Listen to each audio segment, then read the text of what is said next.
What if Naruto develops a mysterious bloodline similar to the Byakugan? The Hyuga have no choice but to take him. Chapter 1. You think you know about Uzumaki Naruto? Guess again. Oh sure, he is the son of the Yondaime, and yeah, he is a ninja, but what else do you know about him? Let me tell you, his story is an epic. To start at his birth would leave a small portion of his story out of the light. But to do so would leave him shrouded in mystery. The only people who know why Kyuubi no Kitsune attacked Konohagakure are the Yondaime, who died in the battle, the Kyuubi itself, and the gods. Contrary to popular belief, Kyuubi was not killed by the Yondaime. It was far too powerful to die, as it was an immortal being. Also, it was entirely impossible to seal it, even with the Shinigami helping the human. But the massive influx of power along with the destruction of its physical body allowed the Kyuubi to achieve its dream, to become a god. Because these humans had helped it along the way, it left a passing gift for the child it was supposed to be sealed in. It had been impressed by the clan that called itself the Hyugas. Their bloodline limit was rather impressive, and they had managed to inflict a serious amount of damage to it. With a flick of its tail across the eyes of the crying child, she imparted a similar gift to him, along with the knowledge of what it did. How it would work, he would have to figure that out on his own. With that, the Kyuubi no Kitsune ascended into paradise to join the gods who have come before it. It made a vow to watch over this child, knowing it would lead an interesting life. 10 years later, Uzumaki Naruto was in pain. It wasn't nearly as bad as the beating he got from the villagers, nor the ache of a whole day of training. It was a burning. His eyes felt like they were on fire. It was like that time he had gotten pink eye only a year ago. The epidemic had swept through the children of Konoha. Although it wasn't incredibly serious, there were some worried about blindness if it had gone untreated. Fortunately for many children, the eye drops used as treatment for the disease was in no short supply. His eyes burned like that. He could dimly make out a blurred outline of his dresser as he sat up. From the amount of light filtering through his curtains, it was morning. Naruto stood up and attempted to walk, only to find that his legs wouldn't hold his weight. With a loud thunk, he hit the floor, unable to move. There was a sudden flash of light, and Naruto saw. The only way to describe it would be like seeing the dust floating in the sunlight, only it was a lot more there, almost like a stream moving through the air. With a groan, he fell into blackness. Hey! Naruto felt a hand on his shoulder. Come on, sleepyhead, wake up. With a start, Naruto jumped up, scooting backwards and away from the person who had touched him. It was a reflexive action from the repeated beatings he had received. Whoa, slow down there.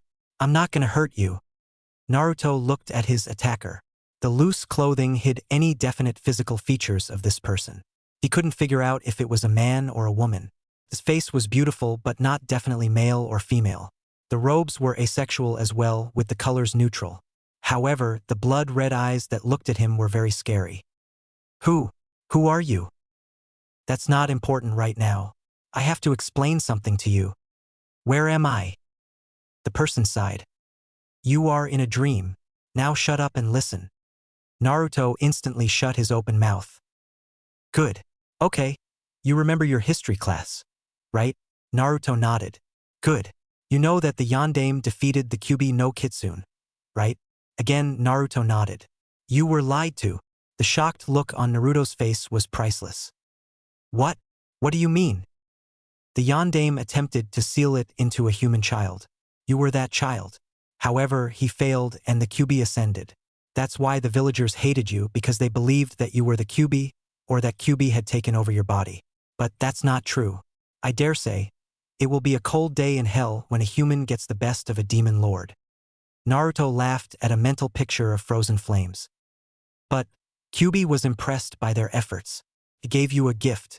You now possess a bloodline limit that far surpasses all others. However, it is both a blessing and a curse.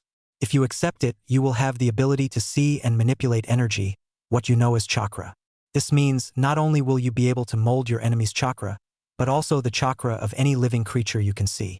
Unfortunately, this means that you must give up the ability to produce chakra in your body. This means that you will have to live off of other people's chakra, but you'll have a near infinite supply from the creatures around you. Now, you can choose now, accept this gift, or continue life without it. Naruto was dumbfounded. He had a choice. Few people ever gave him that luxury, even over inconsequential matters. But here he sat, choosing between a bloodline limit and a normal life, well, as normal as he could have. Sure, he was shocked that he was supposed to have been the container of the Kyuubi no Kitsune, but somehow it made sense, so he just accepted it. After a minute or so of weighing the pros and the cons, Naruto come to a decision. I've always wondered what it would be like to have a bloodline limit. I accept it. The person smiled and made a gesture. Naruto didn't know what that gesture meant, but apparently it made his eyes tingle. There you go, all set. Now, you have 1 week to learn a chakra transfer jutsu before your body stops making chakra. Oh, and before you wake up, be sure to tell that old codger the Sandame to check the seal. He'll find it empty. Now, it's time to wake up. The world around him slowly faded. The person's voice slowly faded from a wake up, wake up, wake up, to an ENT of Naruto's alarm clock. Groggily, he sat up and looked around. He pressed the button to shut off the alarm and stood up. His neck ached from the strange position he had fallen asleep in. The floor was definitely not comfortable. Naruto was definitely not a morning person. He was so tired he didn't notice the yellowish streams that floated in the air. Nor did he notice that the burning in his eyes that had been plaguing him for the past 3 days was mysteriously gone. He sluggishly made his way to his bathroom, where he stripped and stepped into the water. Forgetting that it wasn't instantly hot, he was immediately awake from the icy stream that hit him full in the face.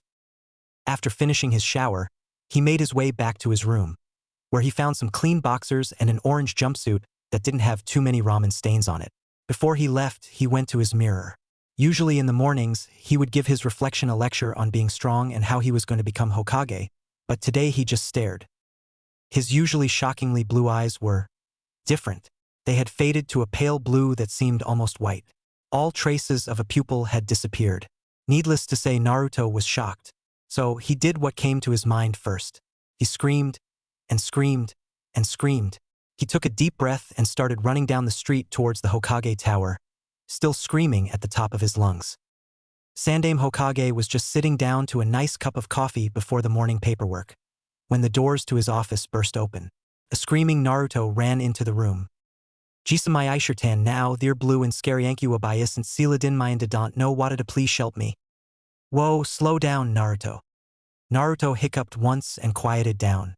In the excitement, Sandame had spilled the coffee down his front and on several very important documents. Today isn't starting out well. Okay, Naruto, explain to me what happened. Naruto hiccuped again and started talking. He told Sandame about how his eyes burned, about falling out of bed, about the dream, and about his new bloodline limit, and that he was supposed to tell him about the seal. Sandame's face cycled through several emotions before he sat back and pinched the bridge of his nose. He could feel the headache coming on already. Naruto, come over here. Naruto walked around the desk and tried his hardest not to laugh at the brown stains on the front of the Hokage's white robes. Naruto, can I see the seal, please? Naruto looked confused for a moment before Sandame pointed at Naruto's navel. With a nod, Naruto lifted up his shirt. The Sandame went into a minor trance and let some chakra enter the seal. With a start, he realized that the seal, although full of chakra, was devoid of any and all consciousness. The chakra contained in the seal had been gleaned off the boy's own for years, which was the reasoning behind Naruto's incredible chakra levels. Naruto put his shirt down after Sandame leaned back in his chair. So, Kyuubi was never sealed inside you. You're a lucky child. Naruto grinned his trademark grin while scratching the back of his head. However, Sandame continued, I will have to have someone train you on how to use those eyes of yours. You said that it was inspired by the Byakugan and that it has much of the same effects, such as seeing chakra. Naruto nodded.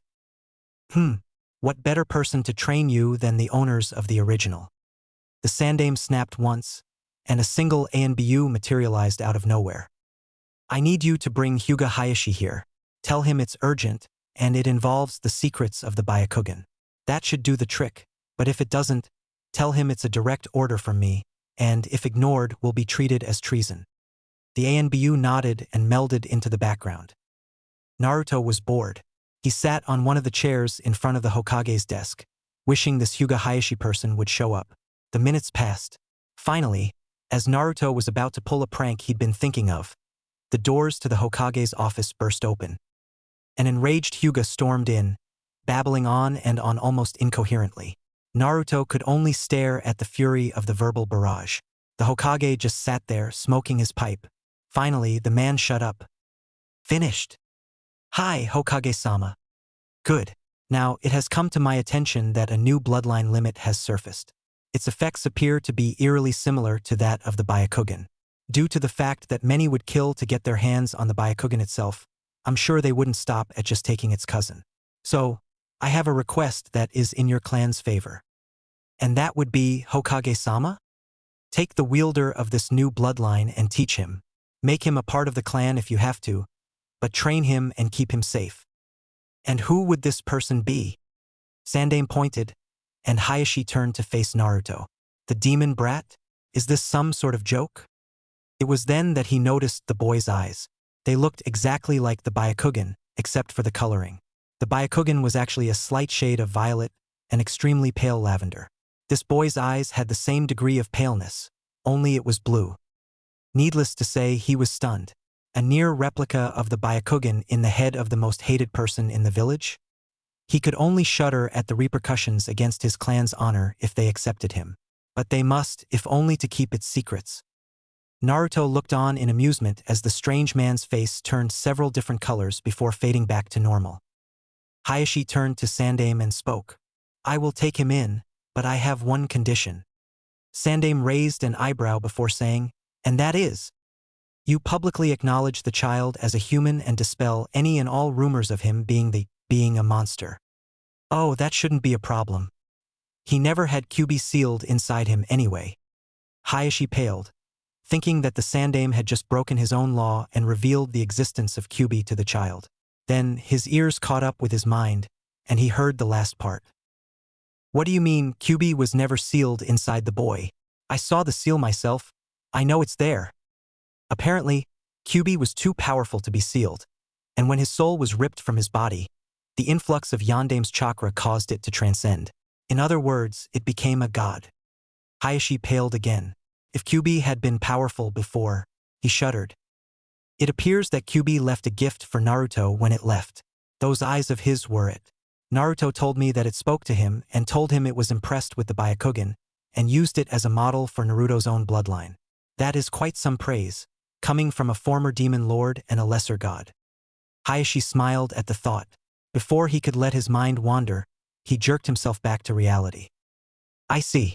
I'll see to it that the boy's belongings are fetched from his apartment. Is there anything else you need, Hokage-sama? No, Hayashi, that is all. It appears that I am indebted to you. Should you need a favor, ask me, and I will do my best within the limits of my powers to see it accomplished. Sandaime grimaced at the horrible amount of political power he just placed in the hands of an already powerful clan head. But for Naruto, it was worth it. Then I shall be on my way.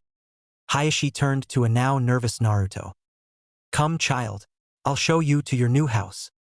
And with that, Naruto found himself thrust into a new life with its own difficulties and advantages. Despite the drawbacks, it was better than what he had before, and he was content. Chapter 2. Hayashi looked at the peaceful face of the sleeping child. It had been a long day for the boy. First, he woke up with different eyes, and then he was told he would be moving from his home and he would be living with complete strangers. On top of that, he had walked for nearly 3 hours on a tour of the Hyuga complex. Now, if all this torture wasn't enough, they threw out his orange jumpsuit and forced him to stand stock still for half an hour while they put this thing up next to him, apparently measuring his every proportion. Finally, they gave him a white t-shirt and a pair of off-white, almost cream-colored shorts, and escorted him to his room. Being tuckered out from this day's adventures, he instantly fell asleep.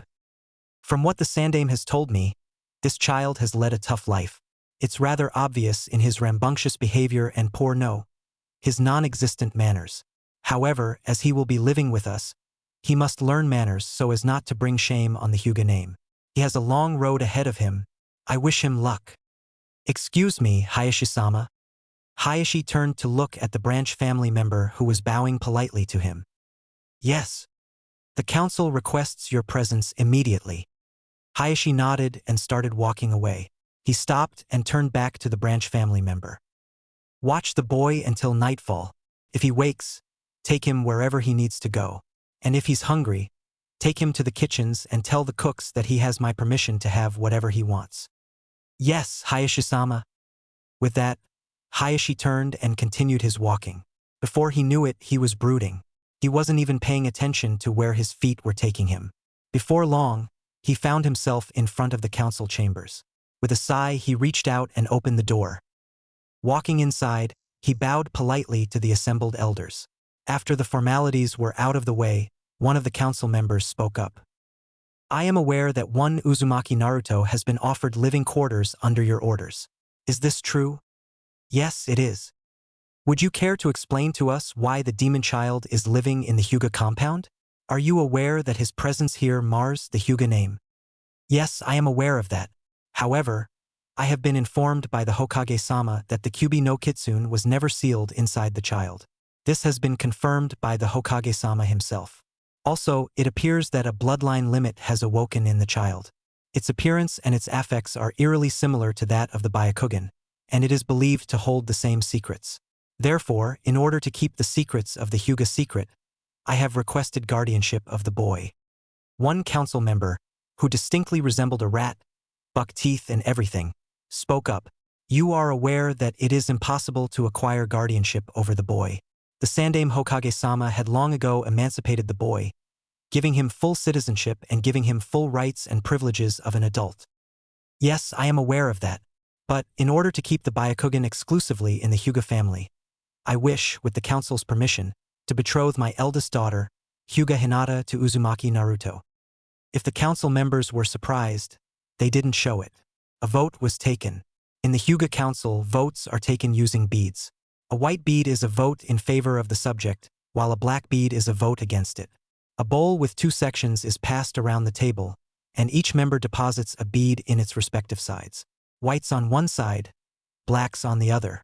When the bowl reaches the council leader, he counts the beads and then proclaims the results of the vote, just like he was doing now. 25 votes in favor, 25 votes against the proposition. In the event of a tie, it is required that the council leader break the tie. His choice would change the future of the small boy who lay peacefully sleeping in his room, oblivious to the power this man held. The man held a clenched fist over the bowl. Everyone in the room waited, breath held. The man's hand slowly opened, and the bead he held in his hand dropped. It seemed to hang in mid-air just long enough for everyone to catch what color it was. The white bead landed amongst its fellow white-colored markers with a small clink. Hayashi let out the breath he had been unconsciously holding. He smiled to himself, knowing that the secrets of the Byakugan were safe. The council leader stood. "The vote has been passed. The deed is done. From this day on, Uzumaki Naruto will be known as Hyuga Naruto. He shall be given the status and privileges of a main branch member. Starting tomorrow, he is to be taught etiquette, poise, and the Juken fighting style. He is to be refined into an honorable and polite main branch member. Anything short of perfection will be frowned upon." The council leader struck a small gong. "This meeting is adjourned." Hayashi smiled and thanked the council. Tomorrow would be a long day. Hyuga Naruto slept peacefully, unaware of what was to come. To say that Naruto slept well would be a massive understatement. It might have been the feather soft bed he slept in, or the memory foam pillows. Could have been the silk sheets or the goose-down blankets. It could have been that the sun wasn't shining through rips and tears in his curtain. No, it was that, for the first time in his life, Naruto felt safe. He no longer felt in danger of the villagers breaking into his house in the middle of the night and kidnap him, dragging him away to be tortured. With a yawn and a stretch, Naruto came fully awake. Just as he sat up, there was a small tapping on the door to his new room. "Excuse the intrusion, Naruto-sama, but I have been requested to wake you." "Naruto-sama? No one has ever called me that before." The door slid open, and an 11-year-old boy stepped into the room. He wore the typical white or cream-colored jacket that all Hyuga seemed to wear, along with black shorts. His right leg was bandaged down past his knee. He had black sandals. His hair was tied into a very loose ponytail. As he was a Hyuga, he had the supremely pale lavender eyes, but the coldness in them made Naruto cringe. "My name is Hyuga Niji. I have been instructed by Hayashi-sama to present you with 2 things, a letter and a new set of cloths." The boy held out a brown parcel in one hand and a scroll in the other. Naruto jumped out of bed and ran over to grab them with a small, "Thanks, Niji-san." Naruto ripped open the package haphazardly. He pulled out the cloths and hurriedly got dressed. When he finished, he looked at himself in the mirror. Naruto did a double take at the image he saw looking back at him. It was like he was a different person. He wore black sandals with a small white Hyuga insignia on the side. His black pants were neither too tight nor too loose. He had a small section of white bandages underneath his kunai and shuriken holsters. The black shirt he wore was, much like his pants, neither too loose nor too tight. A small amount of fishnet could be seen around the loose collar and the short sleeves. He slipped on the pale creme-colored jacket. The design was exactly like his old orange and blue, only instead of red swirls, there was the Hyuga insignia, the burning flames. The majority of the jacket that had been orange before was now a pale creme, while the parts that had been blue were now a grayish color. His new outfit combined with his new eyes definitely made him look like a Hyuga. The only thing out of place was his shockingly bright blonde hair. Niji just stood there, looking at him impassively. Life really wasn't fair. This child was proclaimed to be an idiot and a demon, and now was a main branch member when the prodigy of the Hyuga was a branch family member? The coldness once again took his eyes. When Naruto finally finished ogling at himself, Niji spoke up. "Hayashi-sama had told me to tell you that you are not to attend the academy for the next week. You will be learning etiquette here for that time. After you have reached an acceptable level, you will once again attend the academy. After your days at the academy, you will return here to learn the Juken style. In the meantime, before I escort you to your lessons, you are to read the letter." Naruto looked up in confusion before spotting the scroll. He cracked the seal and read it. "Dear Naruto, welcome to the Hyuga family. From this day onwards, your name is no longer Uzumaki Naruto, but will be Hyuga Naruto. You have been accepted into the Hyuga family as a main branch member. As such, you will act with the honor and courtesy required by your social status. As a Hyuga, you will be taught etiquette, manners, proper speech, and the basics of politics. Also, you will be instructed in the ways of the Juken. You will continue your courses at the Ninja Academy after you have reached an acceptable level of poise. You are to dress and act with dignity at all times. You are to conduct yourself as a Hyuga should. Any breaches of conduct will be dealt with severely. However, you will be granted an allowance of 10,000 ryu, A/N, making 1 ryu equivalent to 1 yen, which is roughly equivalent to an American penny, per month. You will receive your first allowance after you complete your etiquette course. Again, I welcome you to the Hyuga family, and I hope you will enjoy your new life. Hyuga Hayashi. Come, Naruto-sama. It would not do if you were late to your first lesson." Naruto looked up. He was trying to digest all this information. Thanks to how hectic yesterday was, he was more than accepting of this news. So, with a grin, he followed Niji to his first lessons. "Naruto, Naruto, Naruto-sama, pay attention." Naruto continued to stare into space. "Man, this is boring," he though. A ruler slapped his wrist and Naruto was brought back into the real world. Naruto mumbled a string of rather strong curses under his breath, thinking his instructor wouldn't hear. He was wrong. Of course, his reward was another slap on the wrist. It still hurt nonetheless. "Naruto-sama, if you want to continue living in the Hyuga manner, you must pay attention." Naruto nodded, and after a few minutes' diligence, started staring off into space again. The branch member sighed. "I think it's time for a pop quiz." This brought Naruto back into reality. "Niji-san, could you ask Hinata-sama if she would join us?" Niji nodded and walked over to a slightly open door and slid it open to reveal the Hyuga heiress, red in the face, watching the lessons. "N Nijien. And Isen H, how are you?" Hinata-sama. Niji's voice was as cold as ice. "Would you join us, please?" "H, hi." The shy girl stood up and walked over to Naruto and his instructor. Her posture was rather bad for the heiress of the strongest clan in Konohagakure. Her shoulders were slumped and she bent her back just a little bit in a slouch. Her movements were rather awkward, as she was just entering a growth spurt and was not used to the length of her limbs. She flashed a small, shy smile at the blonde boy. Her face was tinged a very noticeable pink, contrasting with her pale, creamy skin. No one knew that Hinata already knew Naruto. She had watched him during their time at the academy. She could name every prank he had ever pulled, as well as all the victims, whether it was a person or an object. Her hands instinctively came up to her chest, and her index fingers started pushing against each other, seemingly portraying her confidence fighting her shyness. Her shyness won every time. Hello, Naruto-san. The instructor spoke up. Now, Naruto-san, you must introduce yourself. And be sure to do it as I taught you. Konnichiwa. Boku no name wa Hyuga Naruto desu. It's a pleasure to make your acquaintance. Konnichiwa, Naruto-san. Watashi no name wa Hyuga Hinata desu. It's a pleasure to meet you. I hope we may get along well. Naruto smiled and turned to his instructor. You did well, Naruto-san. Remember, when speaking to people of your own standing, use either sama, if you respect them, or san if you are unsure. You may only use kuin or chan after you know them well. And it is considered very impolite to call someone bachan or jichan. Never do so unless you have known them for years and you are on very good terms with them. Now, you may go play with Hinata-sama for the rest of the day if you see fit. Tomorrow, we will start table manners. Until then, Naruto-sama. With that, the branch family member stood and left. Niji was left to watch over the two. Ano, Naruto-san, do you want to go play in the G Gardens? Sure, Hinata-san. Naruto stood up and grabbed her hand, dragging her behind him as he ran off in a random direction. After a moment, he stopped and looked back at the furiously blushing Hinata. Ano, which way are the gardens? Hinata blushed and giggled a little. TKL left. Here I'll show you. Naruto thanked the girl as she started walking at a rather brisk pace. They soon reached the gardens. The gardens were beyond beautiful. Naruto had never seen anything like them. The grass was cut a uniform length and was completely even in thickness through the entire place. There was a small pond shaped like a dumbbell, two main pools connected by a channel. A small red bridge stood over the channel. Off to one side, there was a small shrine in the traditional Shinto style.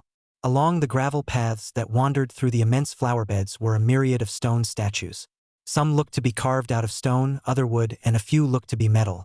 There were even some that appeared to be solid gold. Near one side of the pond, a pile of stones had a small spring at the top.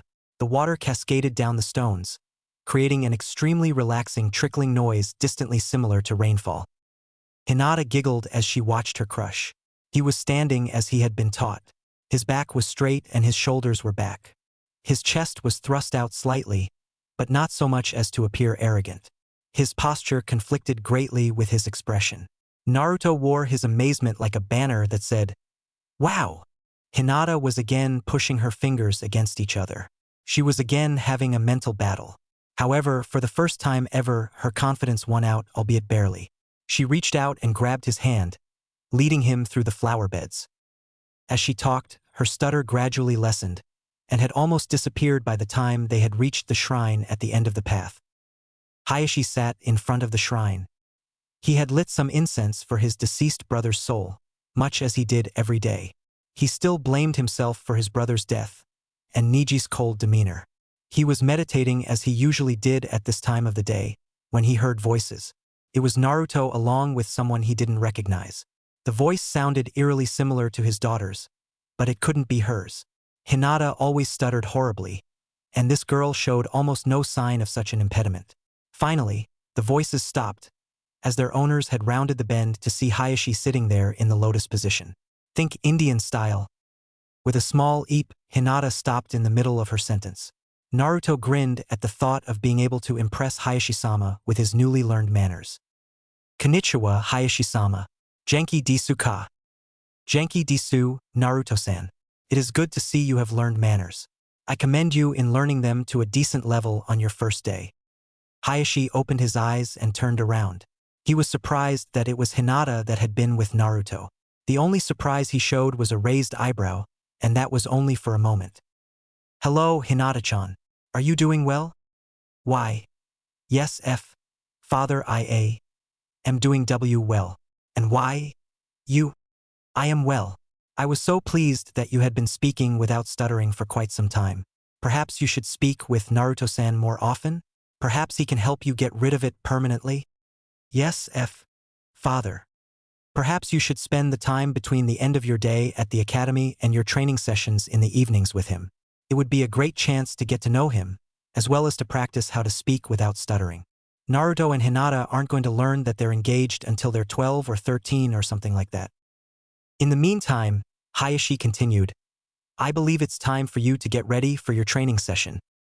After a few seconds of silence, as Naruto had finally learned not to speak unless he had something to say, Hinata said, Ano, F. Father, perhaps Naruto-san could accompany me to my tea training. Perhaps now would be a good time for him to learn the basics of Jukin. Hayashi looked genuine surprise. Hinata actually asked for something? She rarely did that, and with the fact that she wasn't stuttering as much as she usually does when she asks for stuff, Hayashi was now very glad he had taken in Naruto.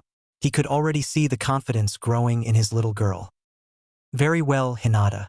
It is a good idea provided Naruto can actually see the chakra holes. I will be attending a council meeting tonight, so I will not be able to train you. Tell your instructor to test Naruto. Now, I believe you need to find your training outfit. Hinata nodded. After a quick bow which Naruto copied, she ran off to her rooms. Naruto was hot on her heels. Fortunately for the shy girl, Naruto had enough sense to stop outside of her room instead of barging in like he would have done 2 days ago. After Hinata changed, they ran off to one of the Hyuga training grounds. Soon, things became a routine for Naruto and Hinata. Their skills grew, along with Hinata's confidence. After Naruto completed his crash course in Manners 101, his mornings consisted of a stretch and a few laps around a training field. After that, he would shower and meet Hinata and some of the other young Hyuga, including Neji, for a breakfast. Afterwards, Hinata, Naruto, and Neji left for the academy together. With Hinata's confidence growing, and Naruto finally getting quality instruction, they both grew into fine ninja trainees.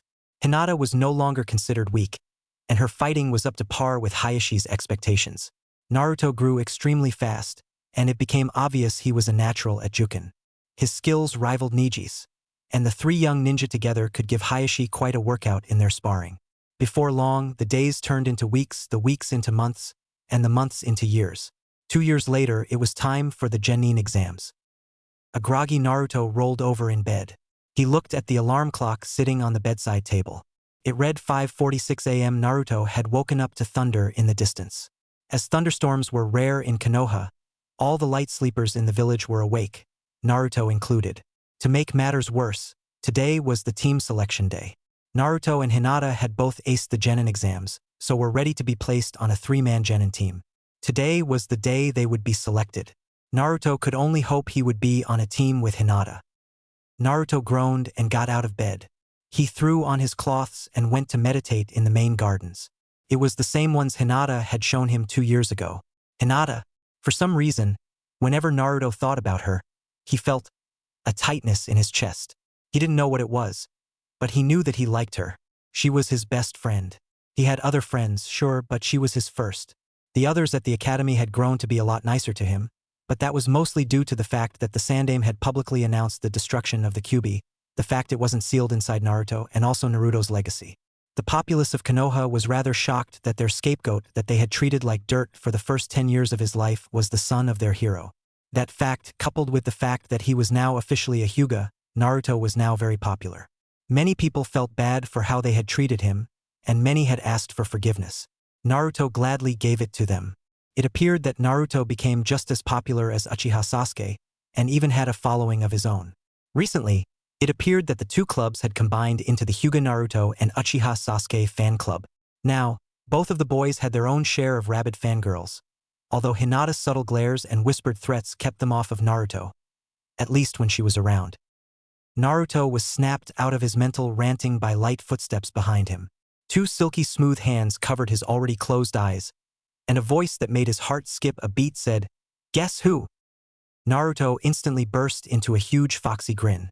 "Hinata-chan, I know it's you." A fit of giggling met his ears. "You're perceptive this morning, Naruto-kun." Hinata grabbed his arm and pulled him up. "Come on, let's go get some breakfast." After a rather refreshing breakfast and a shower afterwards, Naruto met up with Hinata at the front gates. Neji had already left to meet up with his team. Naruto still doesn't know how the green spandex could allow that jounin to sprout a clone, but he decided not to think about it too hard. The green spandex seemed to be a living thing, as did those things that sat over their eyebrows. "You ready to go?" Hinata nodded, and the pair took off to the academy. after dodging several groups of fangirls, accidentally knocking Sasuke from his tree into their waiting arms, and sprinting the last 100 yards to the academy entrance, they made their way to their homeroom. After a few minutes, Irika-sensei entered the classroom. Okay, as you all are aware, today is the team selection day. Usually, the teams are selected by grade, taking the highest scoring students, the lowest scoring students, and someone from the middle to be on a team to balance it out. However, the Hokage-sama hand picked the teams this year. Team 1. At this point, Naruto and Hinata were chatting in whispers in the back of the class. Sasuke was brooding, but Naruto and Hinata were trying to suppress laughter at the obvious signs of lipstick all over his face. Apparently, the girls had gotten the best of him today. 7. Hyuga Naruto, Hyuga Hinata, and Akimichi Chuji. I repeat, Team 7, Hyuga Naruto, Hyuga Hinata, and Akimichi Chuji. Your sensei is Marino Ibiki. Team 8, Haruno Sakura, Uchiha Sasuke, and Yamanaka Ino. Your sensei is Sarutobi Asuma. Team 9, Nara Shikamaru, Inazuka Kiba, and Aburame Shino. Your sensei is Yuhi Kurinai. Team 10. Naruto and Hinata looked at each other and grinned. They were on a team together. And that concludes the team placement. You're now free to eat lunch, and I suggest you use this time to get to know your teammates. You're dismissed. Naruto and Hinata happily chatted with each other until they found their teammate. Naruto was the first to introduce himself. Hi, I'm Hyuga Naruto. Nice to meet you. Chuji looked up. He had been devastated that he wasn't on the same team with Shikamaru, and even more so that he had been put with two of the most important people his age in Konoha. Hyuga Naruto was the son of the Yondaime and had a yet unnamed bloodline, and Hyuga Hinata was the heir to the Hyuga clan and one of the most eligible bachelorette in Konoha. How could he even keep up with these two? They were two of the best in the class, and he was at the bottom. Hello, I'm Akimichi Chuji. Nice to meet you. You're an Akimichi, aren't you? I'm Hyuga Hinata, and it's a pleasure to meet you. I'm glad you're on our team. That meat tank is a really powerful jutsu, and I can't wait to see it in action. Yeah, me either. Chuji couldn't believe his ears. One of the strongest academy students and heir to the Hyuga clan had just complimented him, and on top of that, the son of the Yondaime was agreeing with her. Chuji looked at the sky, expecting it to drop at any moment. Smiling, Chuji felt that somehow it wouldn't be as bad as he thought. Marino Ibiki was exited. Almost as exited as when he has a few new pows to interrogate. Finally, I get to see if my theory is correct. It's going to be hard for these genin, and if they come out of this sane, they'll be the strongest of the rookies. He chuckled at the thought. Sure, he would have to mentally and emotionally torture them to mold them into both a weapon and a human at the same time. Able to kill without emotion, but also able to have a social life and retain their sanity. This would be fun, but he would have to tread carefully. Ibiki found himself outside the academy. Time to pick up my victims. My team. He made his way to where they were waiting. A small amount of chatter came floating through the slightly open door. Ibiki jerked open the door. The slam it made as it stopped its sliding made the entire room jump. Team 7. Naruto, Hinata, and Chuji had been chatting quietly when the door slammed open. A rather intimidating man stood there. The high collar of the black trench coat ringed the man's neck, coming up almost to his ears. He had two parallel scars running diagonally down his face. Underneath his trench coat, he had a deep navy blue button-up shirt with its own collar hiding the man's neck. He wore his forehead protector like a bandana, covering the man's head completely, no hair showing. He wore nondescript black pants, and if he wore any shuriken or kunai holsters, it was hidden by his trench coat. His black combat boots replaced the usual sandals that most shinobi wore. The three on Team 7 jumped up and followed the intimidating man as he left. Not a word was spoken as they traveled to one of the training grounds. When they reached it, he stopped and turned to face them. My name, as you already know, is Marino Ibiki. I was the head interrogator of the ANBU Elite Ops up until a few days ago, where I transferred my position to my apprentice Mitarashi Anko. I did so because I wanted to train a genin team. You three will be part of a 6-week specialized training program. Now, introduce yourselves and tell me your likes, dislikes, hobbies, and dreams. Naruto nodded and spoke first. My name is Hyuga Naruto. I like ramen, training, and my close friends. I dislike people who judge before getting to know people. My hobbies are training and practicing using my bloodline limit and finding out new things about it and its abilities. My dreams, never really thought about it. But I guess it would be to become as strong as I can to hold up the Hyuga name and to protect my friends. Ibiki nodded. Next, he pointed at Chuji. Chuji stepped forwards. My name is Akimichi Chuji. My likes are food and my friends. My dislikes are people who call me weight-challenged. My hobbies are eating new foods, and my dreams are to become a strong ninja and a respected restaurant critic. Your turn, Ibiki says, pointing at Hinata. The shy girl looked down a little bit. She started playing with her fingers, but stopped with a look from Naruto. My name is Hyuga Hinata.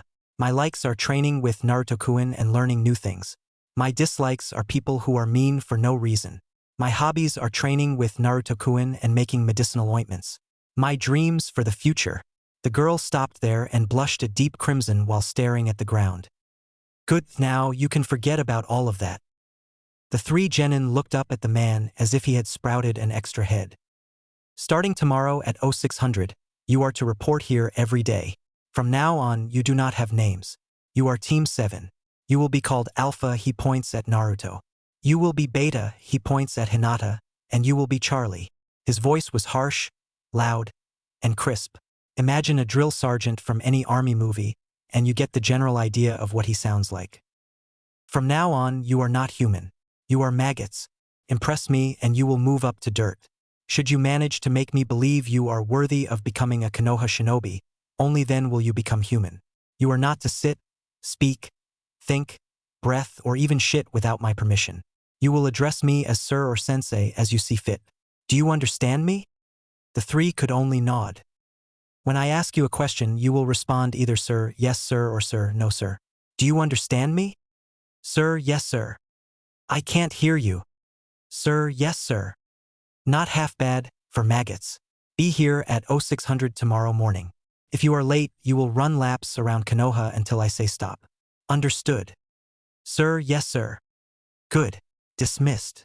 Right when the three finally, though they were free, Ibiki turned to them. Enjoy yourselves tonight. It will be the last chance you have in a long time.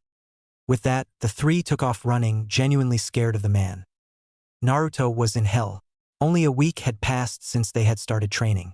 When they got to the training grounds in the morning, they were told to run 25 laps around Konoha.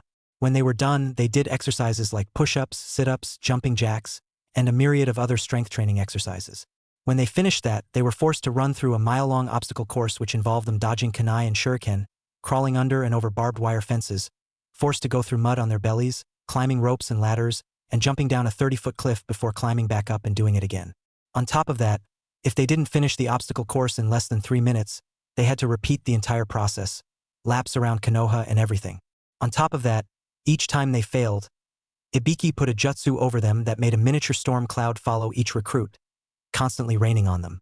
Needless to say, they were miserable. Ibiki was a harsh sensei. He constantly yelled at them, throwing every single insult he could muster at them. If and when they retaliated, they were swiftly beaten and thrown to the ground. Then, because they rebelled, they started their regimen over from the start. It was brutal. It had been going on for a week straight, and by the time they finished at sundown, they were too tired to do anything but run home, shower, and go to sleep. However, at the moment, they were crawling through the mud under a series of barbed wire fences, and were forced to stay down, lest one of the myriad of kunai and shuriken that were flying overhead hit them. And to make it worse, Ibiki was throwing insults at them. You call yourself a shinobi. You're nothing but a tub of lard. I should have you split open and use your fat to butter my rolls. You are a disgrace to humanity. He leaned closer. Give up now. It'll make life so much easier on you. Poor Chuji could only keep on crawling, oblivious to the tears that were streaming down his already mud-stained face. Ibiki turned to Hinata, leaving Chuji to crawl out of the pit and run to the rope ladder and try to climb up. You are weak, aren't you, maggot? Answer me. Sir, yes sir. Hinata's voice was barely audible. I can't hear you. Sir, yes sir. That's better. Get your ass in gear and get out of my sight, maggot. Hinata started crawling faster in an attempt to get away from their instructor. He followed her progress through the course, and they finally reached the end. You maggots did better today, but you still didn't beat 3 minutes. Start your laps. Naruto groaned under his breath, fed up with the torture. Ibiki heard him, instantly rounding on the boy. Did I just hear you complaining? Sir, no sir. I can't hear you. Sir, no sir. Bullshit. Tell me what you think of your training. Sir. I love it, sir. I only wished the other graduates could enjoy it as I do, sir. Well, maggot, since you enjoy it so much, you can double all your exercises. That goes for your teammates too. Now get your asses in gear, maggots. The 3 trainees started running, internally grimacing at the 50 laps around Konoha they were facing. Not even training under Hayashizama was this bad, Naruto thought. Flashback. Naruto stood in front of the Hyuga, cringing in fear. The man was glaring at the boy. Naruto was seemingly useless. He was clumsy, moved extremely slow, and couldn't seem to get even the basic stances right. You're worthless. I want you to go through all the kata I showed you until you can get them right, and at the same speed I showed you. Until then, you will not leave the training grounds. Naruto grimaced and started the most basic poses, gradually shifting through each strike and block before continuing to the next. Hayashi just stood there watching the boy and striking each offending arm or leg that was out of position with his cane. Around dusk, Hayashi left. The next morning, Hayashi woke early and went to Naruto's room, expecting to have to drag the boy out of his bed. To his surprise, the bed hadn't been slept in. He went to the training grounds to see Naruto still there, running through each kata and stance. Hayashi was rather surprised to see the boy still there and awake, but even more shocking was that he had each one perfectly down. Hayashi smiled. At least he is dedicated. Hayashi smiled at the boy, finally speaking, I see you got them all down. Naruto turned to look at the man. He could only smile before he collapsed onto the white sand that was the training terrain. Hayashi called for a branch family member to pick up the boy and take him back to his rooms. That Naruto. He'll make a fine Hyuga and an even better husband for Hinata. End flashback. It was now the 3rd week. Hinata was panting with exertion as she climbed up the face of the cliff, using chakra to stick to the sides. She had been the first to figure this out, and with careful whispers, she had told the other 2 how to do it. She reached the top and back flipped off of it, gracefully turning in the air. She hit the ground running, jumping and dodging the kunai that were flying from behind trees as she sprinted the last 50 meters to the finish line. Naruto and Chuji were only seconds behind her. They all crossed the finish line and turned to Ibiki-sensei. When he looked up from his stopwatch, they all snapped to attention, legs together and arms at their sides, head straight, shoulders back, chest out. You maggots did well today. You made it in less than 3 minutes. As a reward, I will now teach you some jutsu. Keep up the good work, and I'll teach you more each day. Hinata was glad that he wasn't going to be adding more weights. At the end of their first week, when they finally finished the obstacle course in less than 3 minutes, he had given them bracelets and anklets that were 50 pounds each and a 100-pound flak jacket. Yes, it was an extreme amount, but soon they got over it and learned to walk normally. Soon, they grew accustomed to the weight, but they were back to square one. It took them another week and a half before today, finally finishing in less than 3 minutes. Today, we'll be learning a different jutsu each. Charlie, remember these seals. Ibiki flashed a series of seals at Chuji before putting his hand next to his mouth in and, oh shape, blowing through it. A huge fireball exploded outwards, burning down several trees and scorching several others in the vicinity. That was Katan Gukakyu no Jutsu. Each time you fail to create a fireball earns you a lap around Konoha and a run through the obstacle course. Sir, yes sir. Chuji took a few steps to the side and started practicing his jutsu. Alpha, front and center. Naruto stepped forwards, directly in front of Ibiki. The jutsu you'll be learning doesn't require any hand seals. However, it takes an immense amount of chakra, as well as near-perfect control to master. Gather the chakra in your palm. When your palm is glowing, thrust your hand forwards and release it in a cone shape. Be sure to let it explode outwards, like this. Ibiki thrust his hand outwards and a huge blast of blue chakra blew outwards in a roughly cone-like shape. It hit several trees, instantly vaporizing the places they hit, and scorching the ones that only took a glancing blow. Now, get practicing. Sir, yes sir. Beta. Hinata just looked straight at Ibiki walked up to her. He raised a hand, and a woman in a doctor's outfit walked into the clearing. This is Miho-san. You will be learning some advanced chakra control exercises as well as some medical jutsu. You will treat her with the same respect you show me. If I catch even a whisper of you not paying attention, you will run 500 laps around Konoha, regardless of the time it takes you to do so. Are we clear? Sir, yes sir. Good. Move out. Miho took Hinata and walked off to another clearing. Ibiki watched the progress of the other two, teaching them a new jutsu after they had mastered the previous one. And that became their routine. They did their laps, their exercises, the obstacle course, and then learned jutsu until dinner time. After they ate, they would return to the clearing to learn team strategy. By the time the 6 weeks were up, the three combined could take down Ibiki and leave him struggling to get untied from the tree they usually tied him to. He had even taught them a fair amount of psychology and interrogation techniques. This included a fair amount of genjutsu, so that aspect of their training was not left out. The last day of training had arrived. They were not meeting at the training grounds as they usually did, but at a small sparring field, complete with bleachers and everything. The Hokage himself, as well as several council members, were sitting there. It seemed that a fair amount of Jounin and Chunin were also present. Today is your final day in training. You have each come a long way since you were first put under my leadership. The first part of your task is a fight. At these words, 3 tough-looking Chunin stood and walked onto the field. You must defeat these 3 using any means necessary. Kill if you must, but only as a last resort. Understood? Sir, yes sir. Good. Now are both teams ready? Sir, yes sir. Let's just get this over with, the Chunin said. Begin. With a flash, Hinata dashed forwards. The Chunin all pulled out kunai and were about to jump her when she jumped to the side. Naruto's palm was glowing. With a thrust, he yelled, "Chakra blast no jutsu." The Chunin could only throw up a hasty guard and use chakra to protect themselves at the last moment. They were still thrown back from the force of the blast. Doton, Doryu Taiga. The dirt underneath the Chunin turned into a mud river. Although the Chunin managed to twist in mid-air to land on their feet, the mud was thick enough to make them sink up to their knees and hold them there. Hakro Kuju Yanshu. The world paused for a moment. Hinata took a deep breath and slowly let it out. When the world finally started up again, her hands were a blur, striking each of the Chunin too quick for even most of the Jounin to see. By the time she had finished her attack, she was on the other side of all 3 of the Chunin. The Doton Jutsu released itself and the Chunin fell. They struggled to stand, but they found their bodies unable to respond to their commands. It was over and they knew it. Well done, Team 7. Fall in. The 3 genin lined up in front of Ibiki, standing at attention. About face. They smartly spun around to face the shocked onlookers. They were stunned that a group of genin had just bested 3 mid-level Chunin. Several mouths were wide open, and everyone was staring. Ibiki decided it was time for the last test.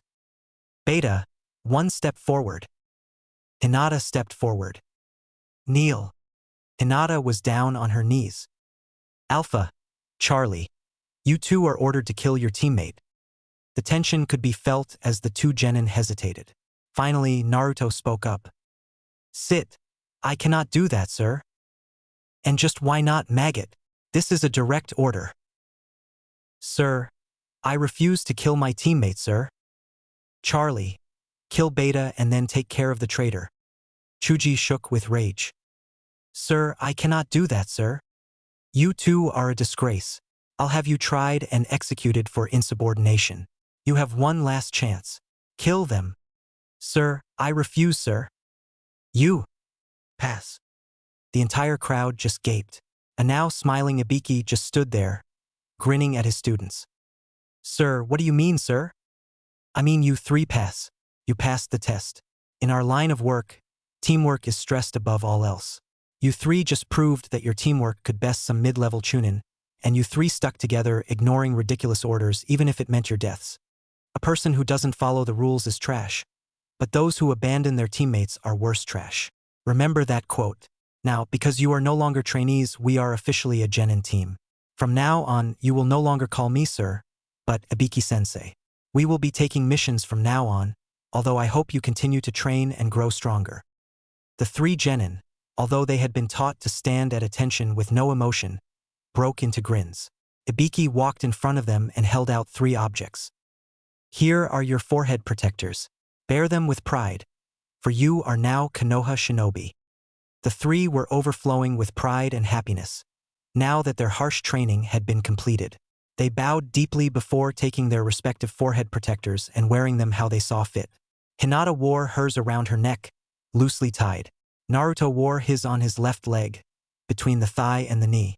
Chuji wore his around his forehead, but did not split his hair down the middle. The three were grinning happily, finally able to wear them for the first time.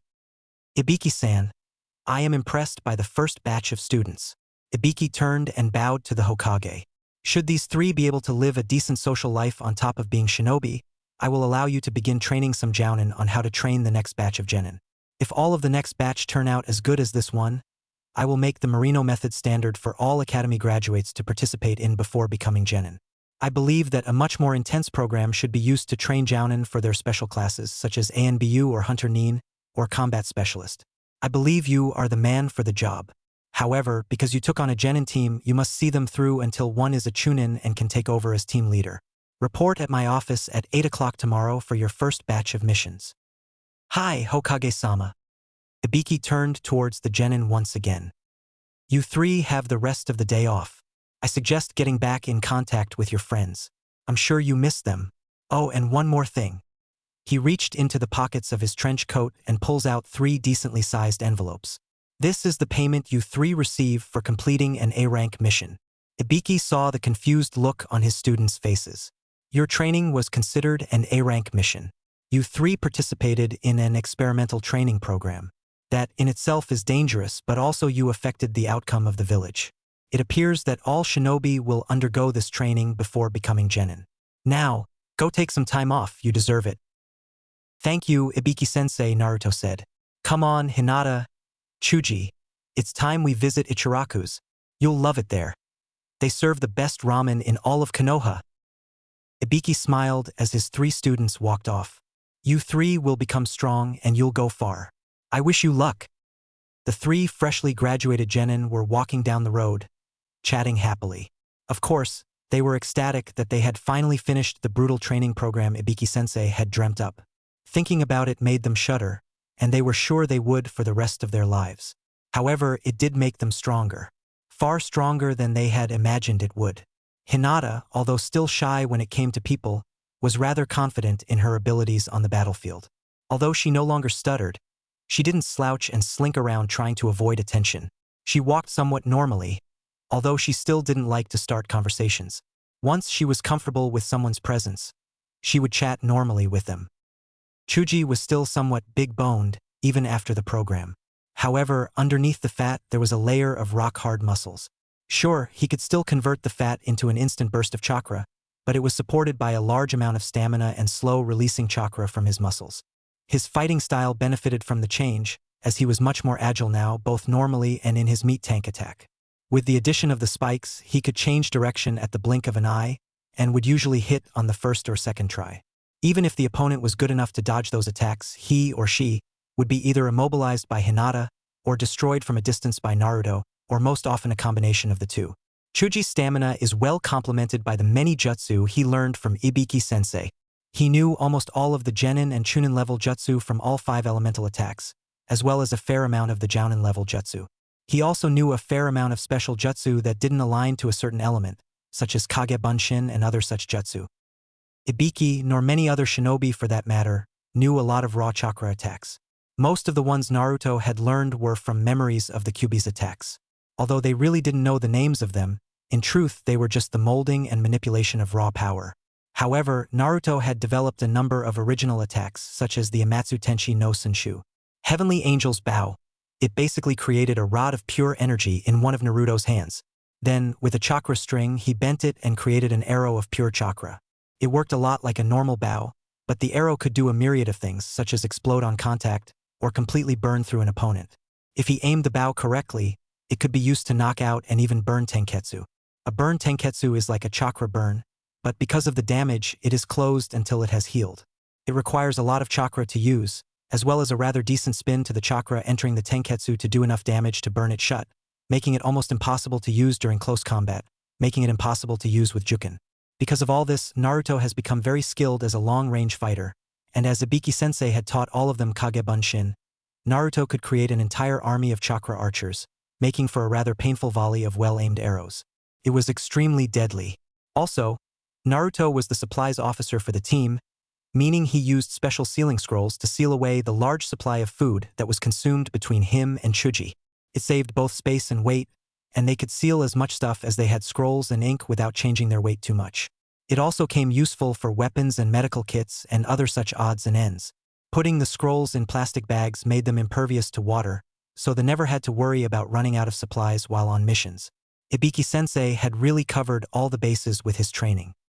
Despite their intimidating skills, the three had come out of the training relatively unscathed mentally. Although they hated the training and didn't like thinking about it, they were all much stronger because of it, and therefore they were glad they went through it. If they had the chance to go back in time to undo the training, they wouldn't stop it for all the money in Fire Country. Now, they knew that they were going to be accepting missions tomorrow, and were rather exited. But they had tonight off, and due to Naruto's obsession with ramen, they were going to Ichiraku's. As they were nearing the stand, they, quite literally, ran into several rather grumpy people. Of course, no one from Team 7 fell down, but the other people weren't so lucky.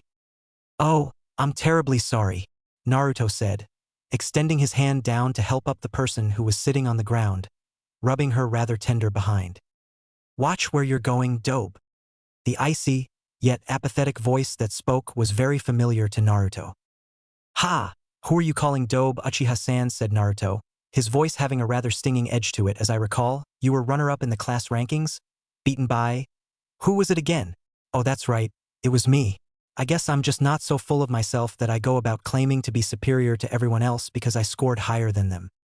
The last Uchiha in Konohagakure, said to be the most cold-hearted shinobi in Konoha, bested only by Ice Queen Kurenai, was livid. His face was a rather unhealthy shade of red, and several veins could be seen on his forehead and neck, sticking out rather painfully to everyone looking at him. "You may be the last Uchiha, but you're still no Hyuga. Go off and play shinobi with the academy students. You're wasting my time. Come on, guys." With that, the three walked off. Chuji, who had hated Sasuke because he was one of the kids that had teased him when he was young, just brushed past him, ignoring the genin. Hinata made a quick apology and left with a small bow, but as it was little more than the nodding of a head, it enraged Sasuke even more. Sakura and Ino were obviously torn between their two idols. Sure, most of the adults didn't trust Naruto, even after they learned he didn't have Kyuubi sealed inside of him and that he had been adopted and carried the full weight of the Hyuga name behind him, but most of the younger generation was a part of the Hyuga Naruto and Uchiha Sasuke fan club. To see both objects of their affections fight with each other was rather distressing. After a moment, the two girls started trying to soothe Sasuke's bruised ego and calm the boy down. "Don't listen to him, Sasuke. You're better than him any day. Yeah, I bet he couldn't beat you in a fight if his life depended on it." How ironic those words would be. Sasuke just brushed them off, shaking his shoulder to remove their hands that had been set there, and walked off, hands in his pockets, brooding.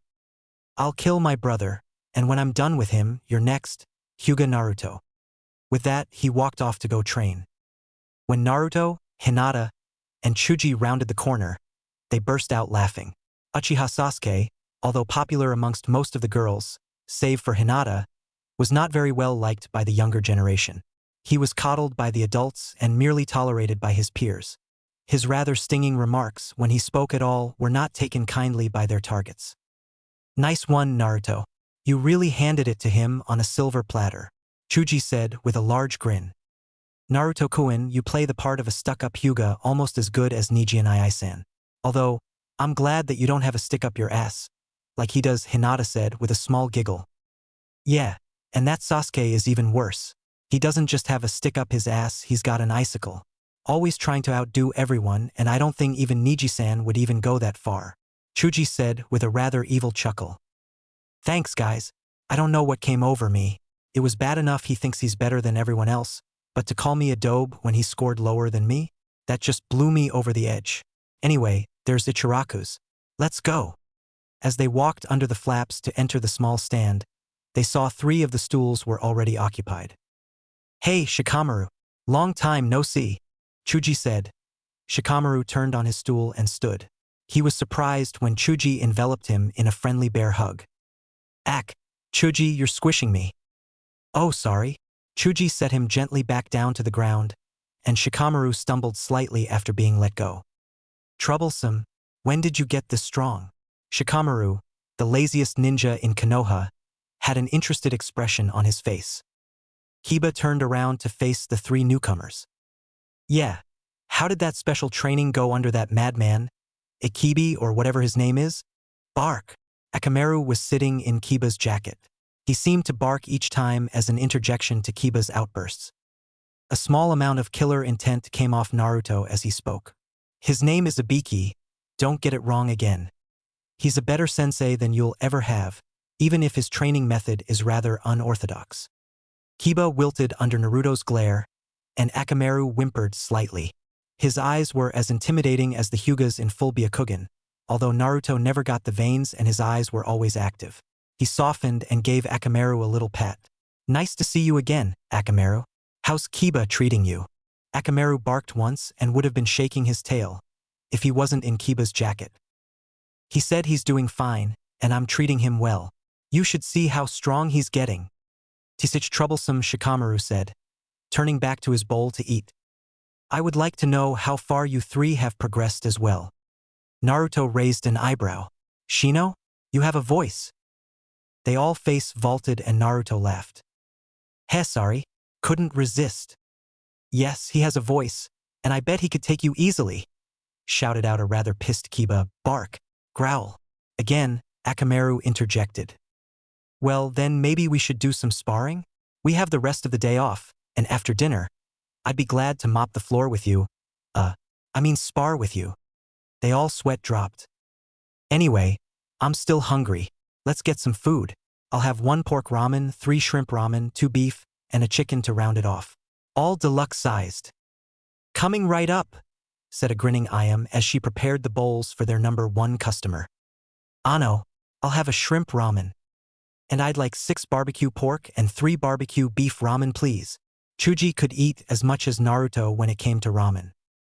The other team's sweat dropped at all the food that had been ordered. "Hinata-chan, do they always eat this much?" asked a curious Kiba. "I'm afraid do. At least they eat with some manners instead of choking it down as fast as possible." Indeed, Naruto and Chuji were eating with a fair amount of manners. They gracefully lifted the noodles, allowing them to cool for a moment, before dipping them into the steaming broth before gracefully consuming them. Naruto had eaten like this since his adoption into the Hyuga, but Chuji used to be a wild and rather rude eater, slurping and gobbling the food down as fast as possible. It appeared that the bonding time during the week-long survival training in the woods with Ibiki-sensei had allowed the Hyuga to pass down their manners to their large friend. After Hinata had finished her bowl, she chatted nonchalantly with Kiba, Shino, and Shikamaru while Naruto and Chuji listened while finishing their ramen. After the two finished, they joined in the conversation, and eventually the talk drifted to missions. "So, Shikamaru," Naruto started, "what kind of missions have you been doing since you graduated?" Shikamaru tilted his head back and rubbed his temples with one hand, it covering his eyes in the process. "So troublesome." Naruto raised an eyebrow at his behavior. "They suck," yelled Kiba. "All these D-rank missions are nothing more than shit jobs. What does catching the daimyo's cat and babysitting have to do with being a ninja? For Kami-sama's sake, the academy students should have these missions, not genin. I'm more than ready for a challenge." "Bark."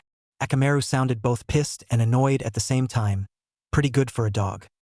"I agree with Kiba," said Shino, and for the first time ever, the collected group actually saw him bristling with anger and annoyance. He noticed them staring at him. "What?" "Nothing," they all said in unison, finding various objects around them suddenly incredibly interesting. Who knew that salt shakers and the back of Ayam's head could be so interesting? After a moment of awkward silence, Naruto stood up and pulled out his wallet, paying for his ramen and leaving a decent tip.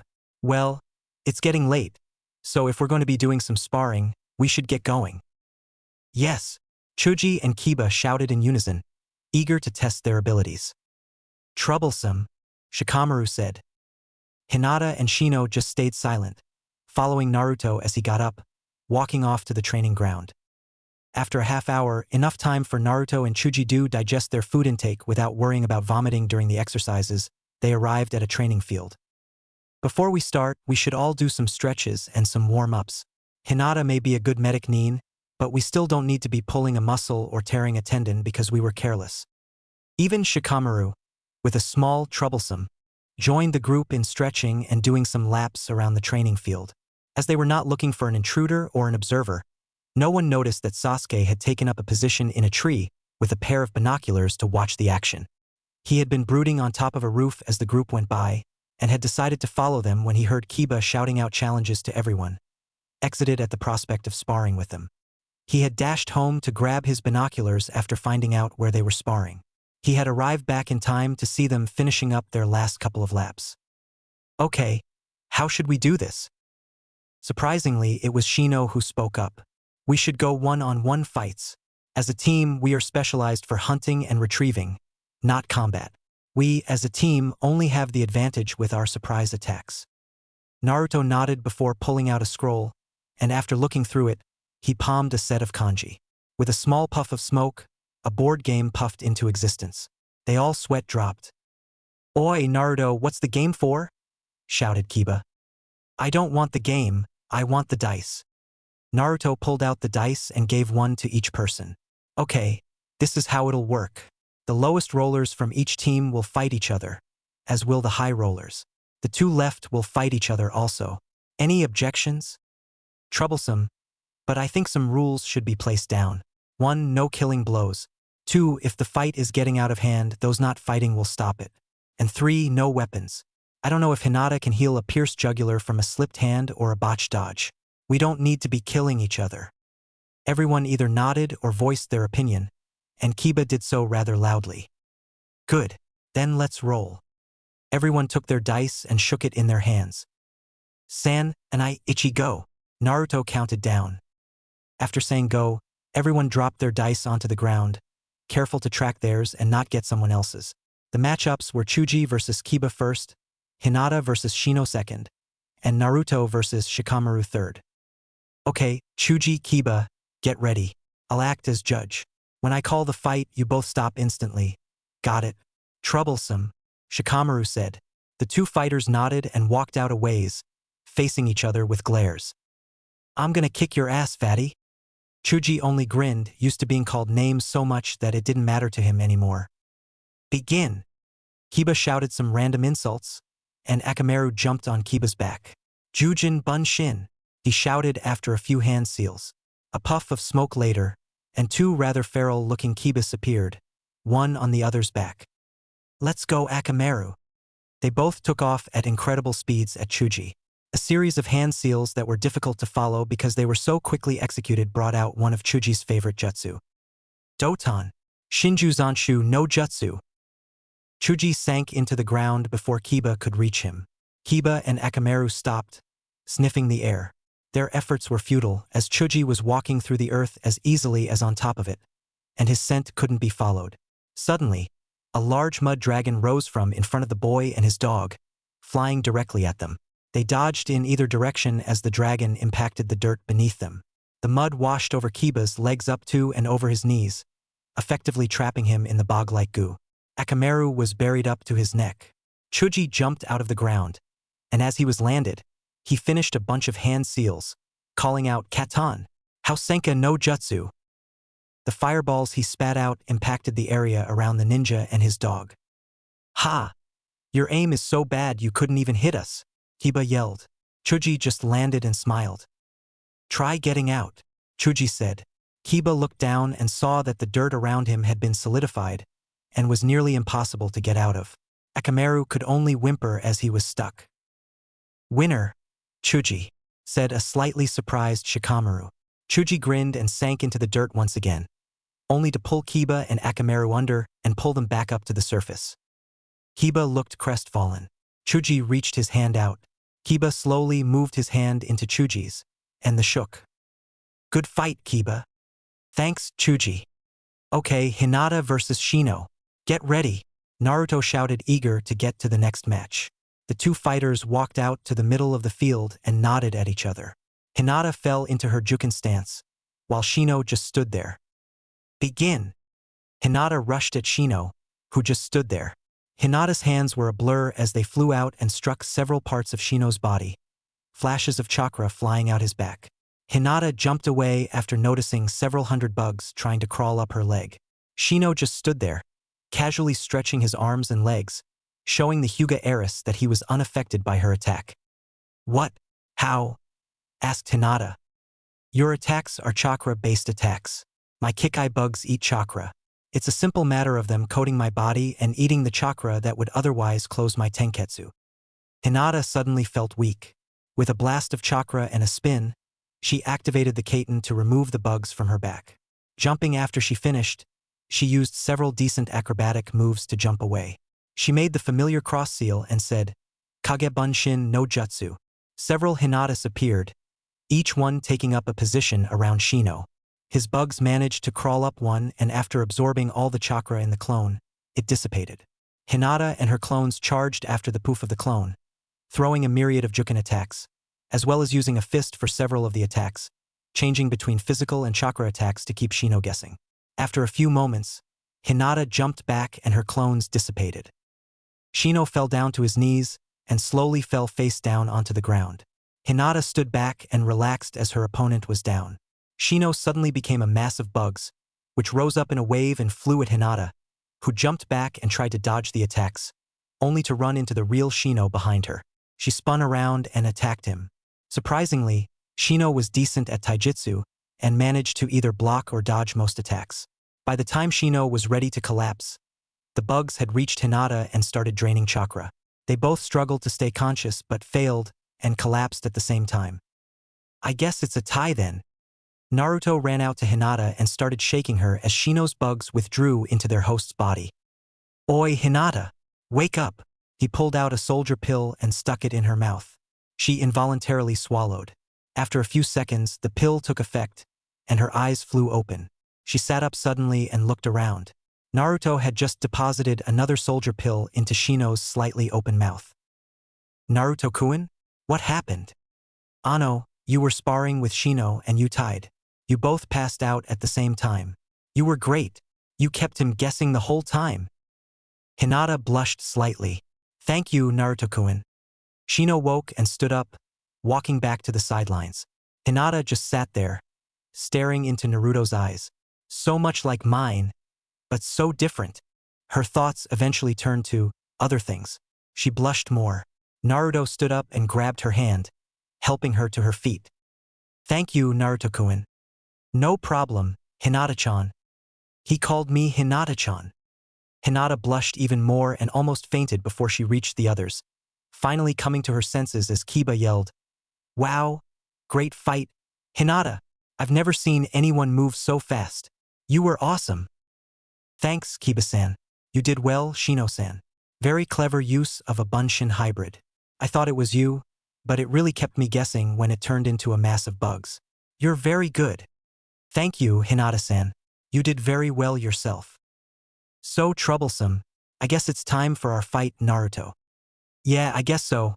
You ready? Troublesome. They walked out to the middle of the field. Hinata decided to play the role of judge in place of Shikamaru, as he was now fighting. Sasuke, still unnoticed by everyone, looked on with anticipation. Time to see your abilities, Naruto Baka. Naruto took up a Juken stance. Only where his outstretched hand should have been sideways, it was held much more like Rock Lee's. His back hand was held normally, and his weight was shifted backwards. Ready. TCH, troublesome, whenever you are. Naruto didn't notice that the shadows under Shikamaru were already stretching out to him. Begin.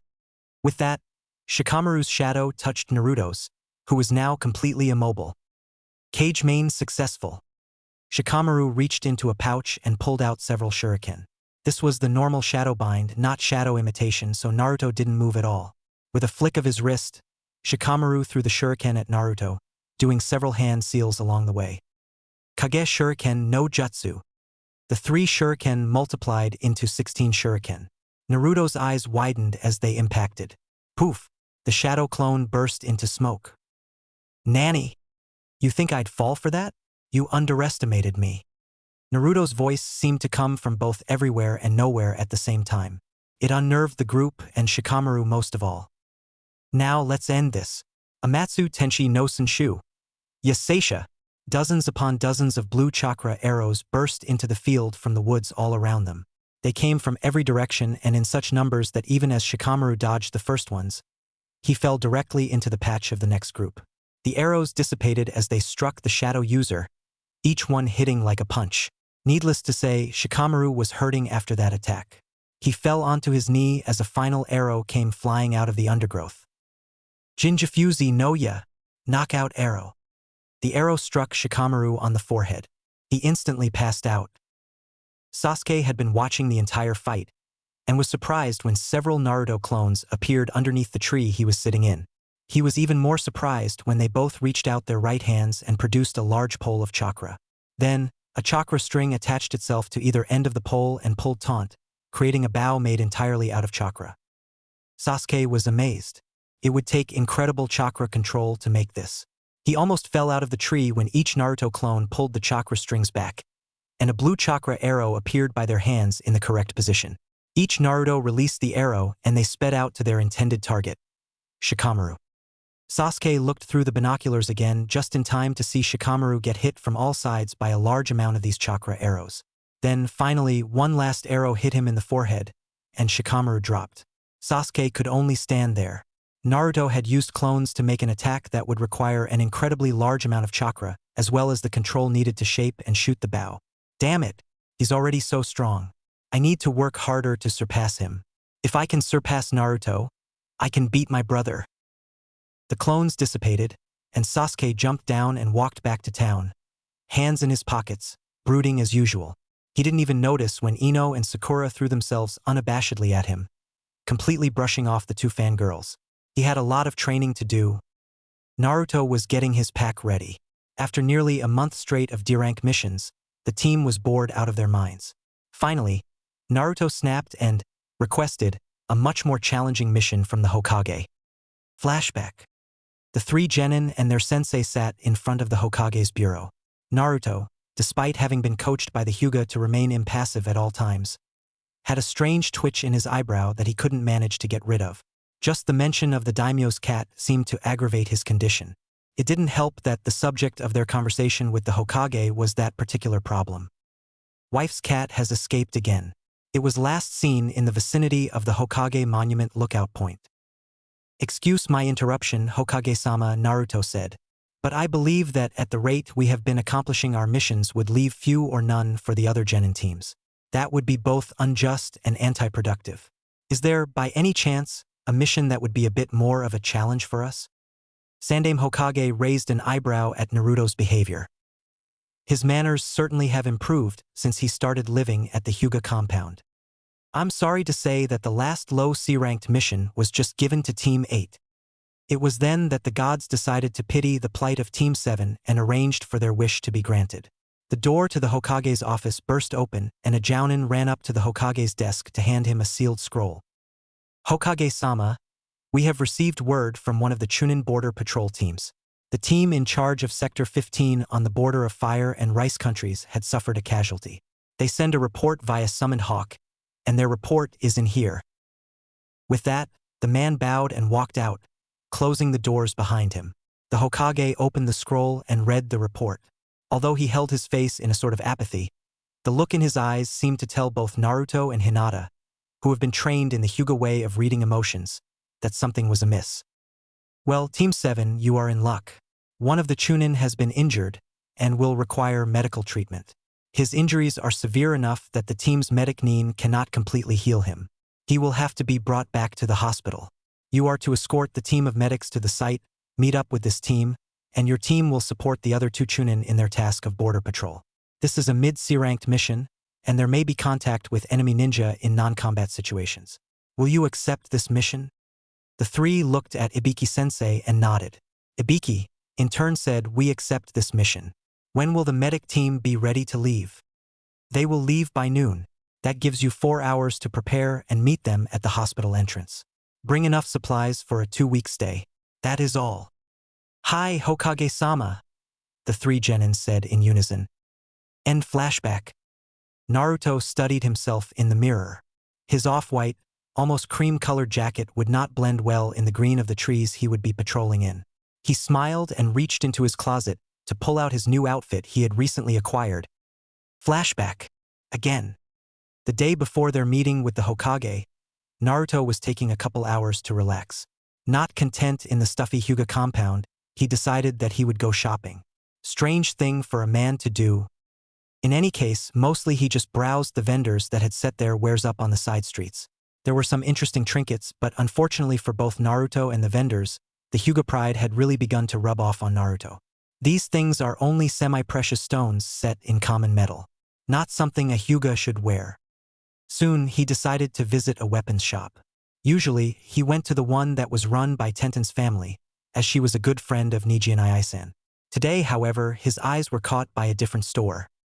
He entered the small shop and subtly admired the decent display of weapons around the walls and aisles.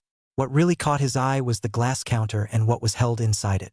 The sign on top of the counter read, "Customized forehead protectors available here." Naruto was instantly intrigued. The owner of the store was, rather unfortunately, one of the few people that didn't believe the Sandaime when he announced Naruto's heritage and the fact that Kyuubi was no longer part of this world. However, this was offset by the fact that Naruto was not only a main branch member of the esteemed Hyuga clan, but also held in high regards by Hayashi-sama. "Excuse me, sir, but how much would it be to customize a headband from scratch?" After a moment of mental debating, the shop owner replied in a rather neutral voice. "That depends on what you want to put on it." Naruto nodded and took a moment to think. "Then I would like to purchase one." The man nodded and pulled out a slip of paper. "And what would you like to put on it?" "First, I want the metal blackened and unable to reflect light. Next, carve the leaf symbol to the left side of it and the Hyuga flames on the right. The only shine should be in the carvings themselves." The shop owner wrote down the instructions and mentally tallied up the price.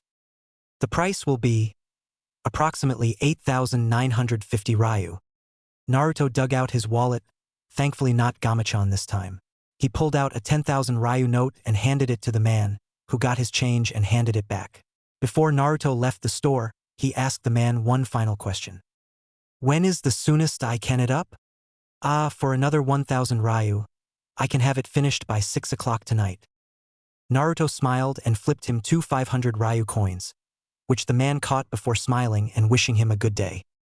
Naruto was in a particularly good mood and decided to stop by a ninja outfit store that had been highly praised by several branch members. Apparently, the shop was new in town, and the owner was from Wind Country.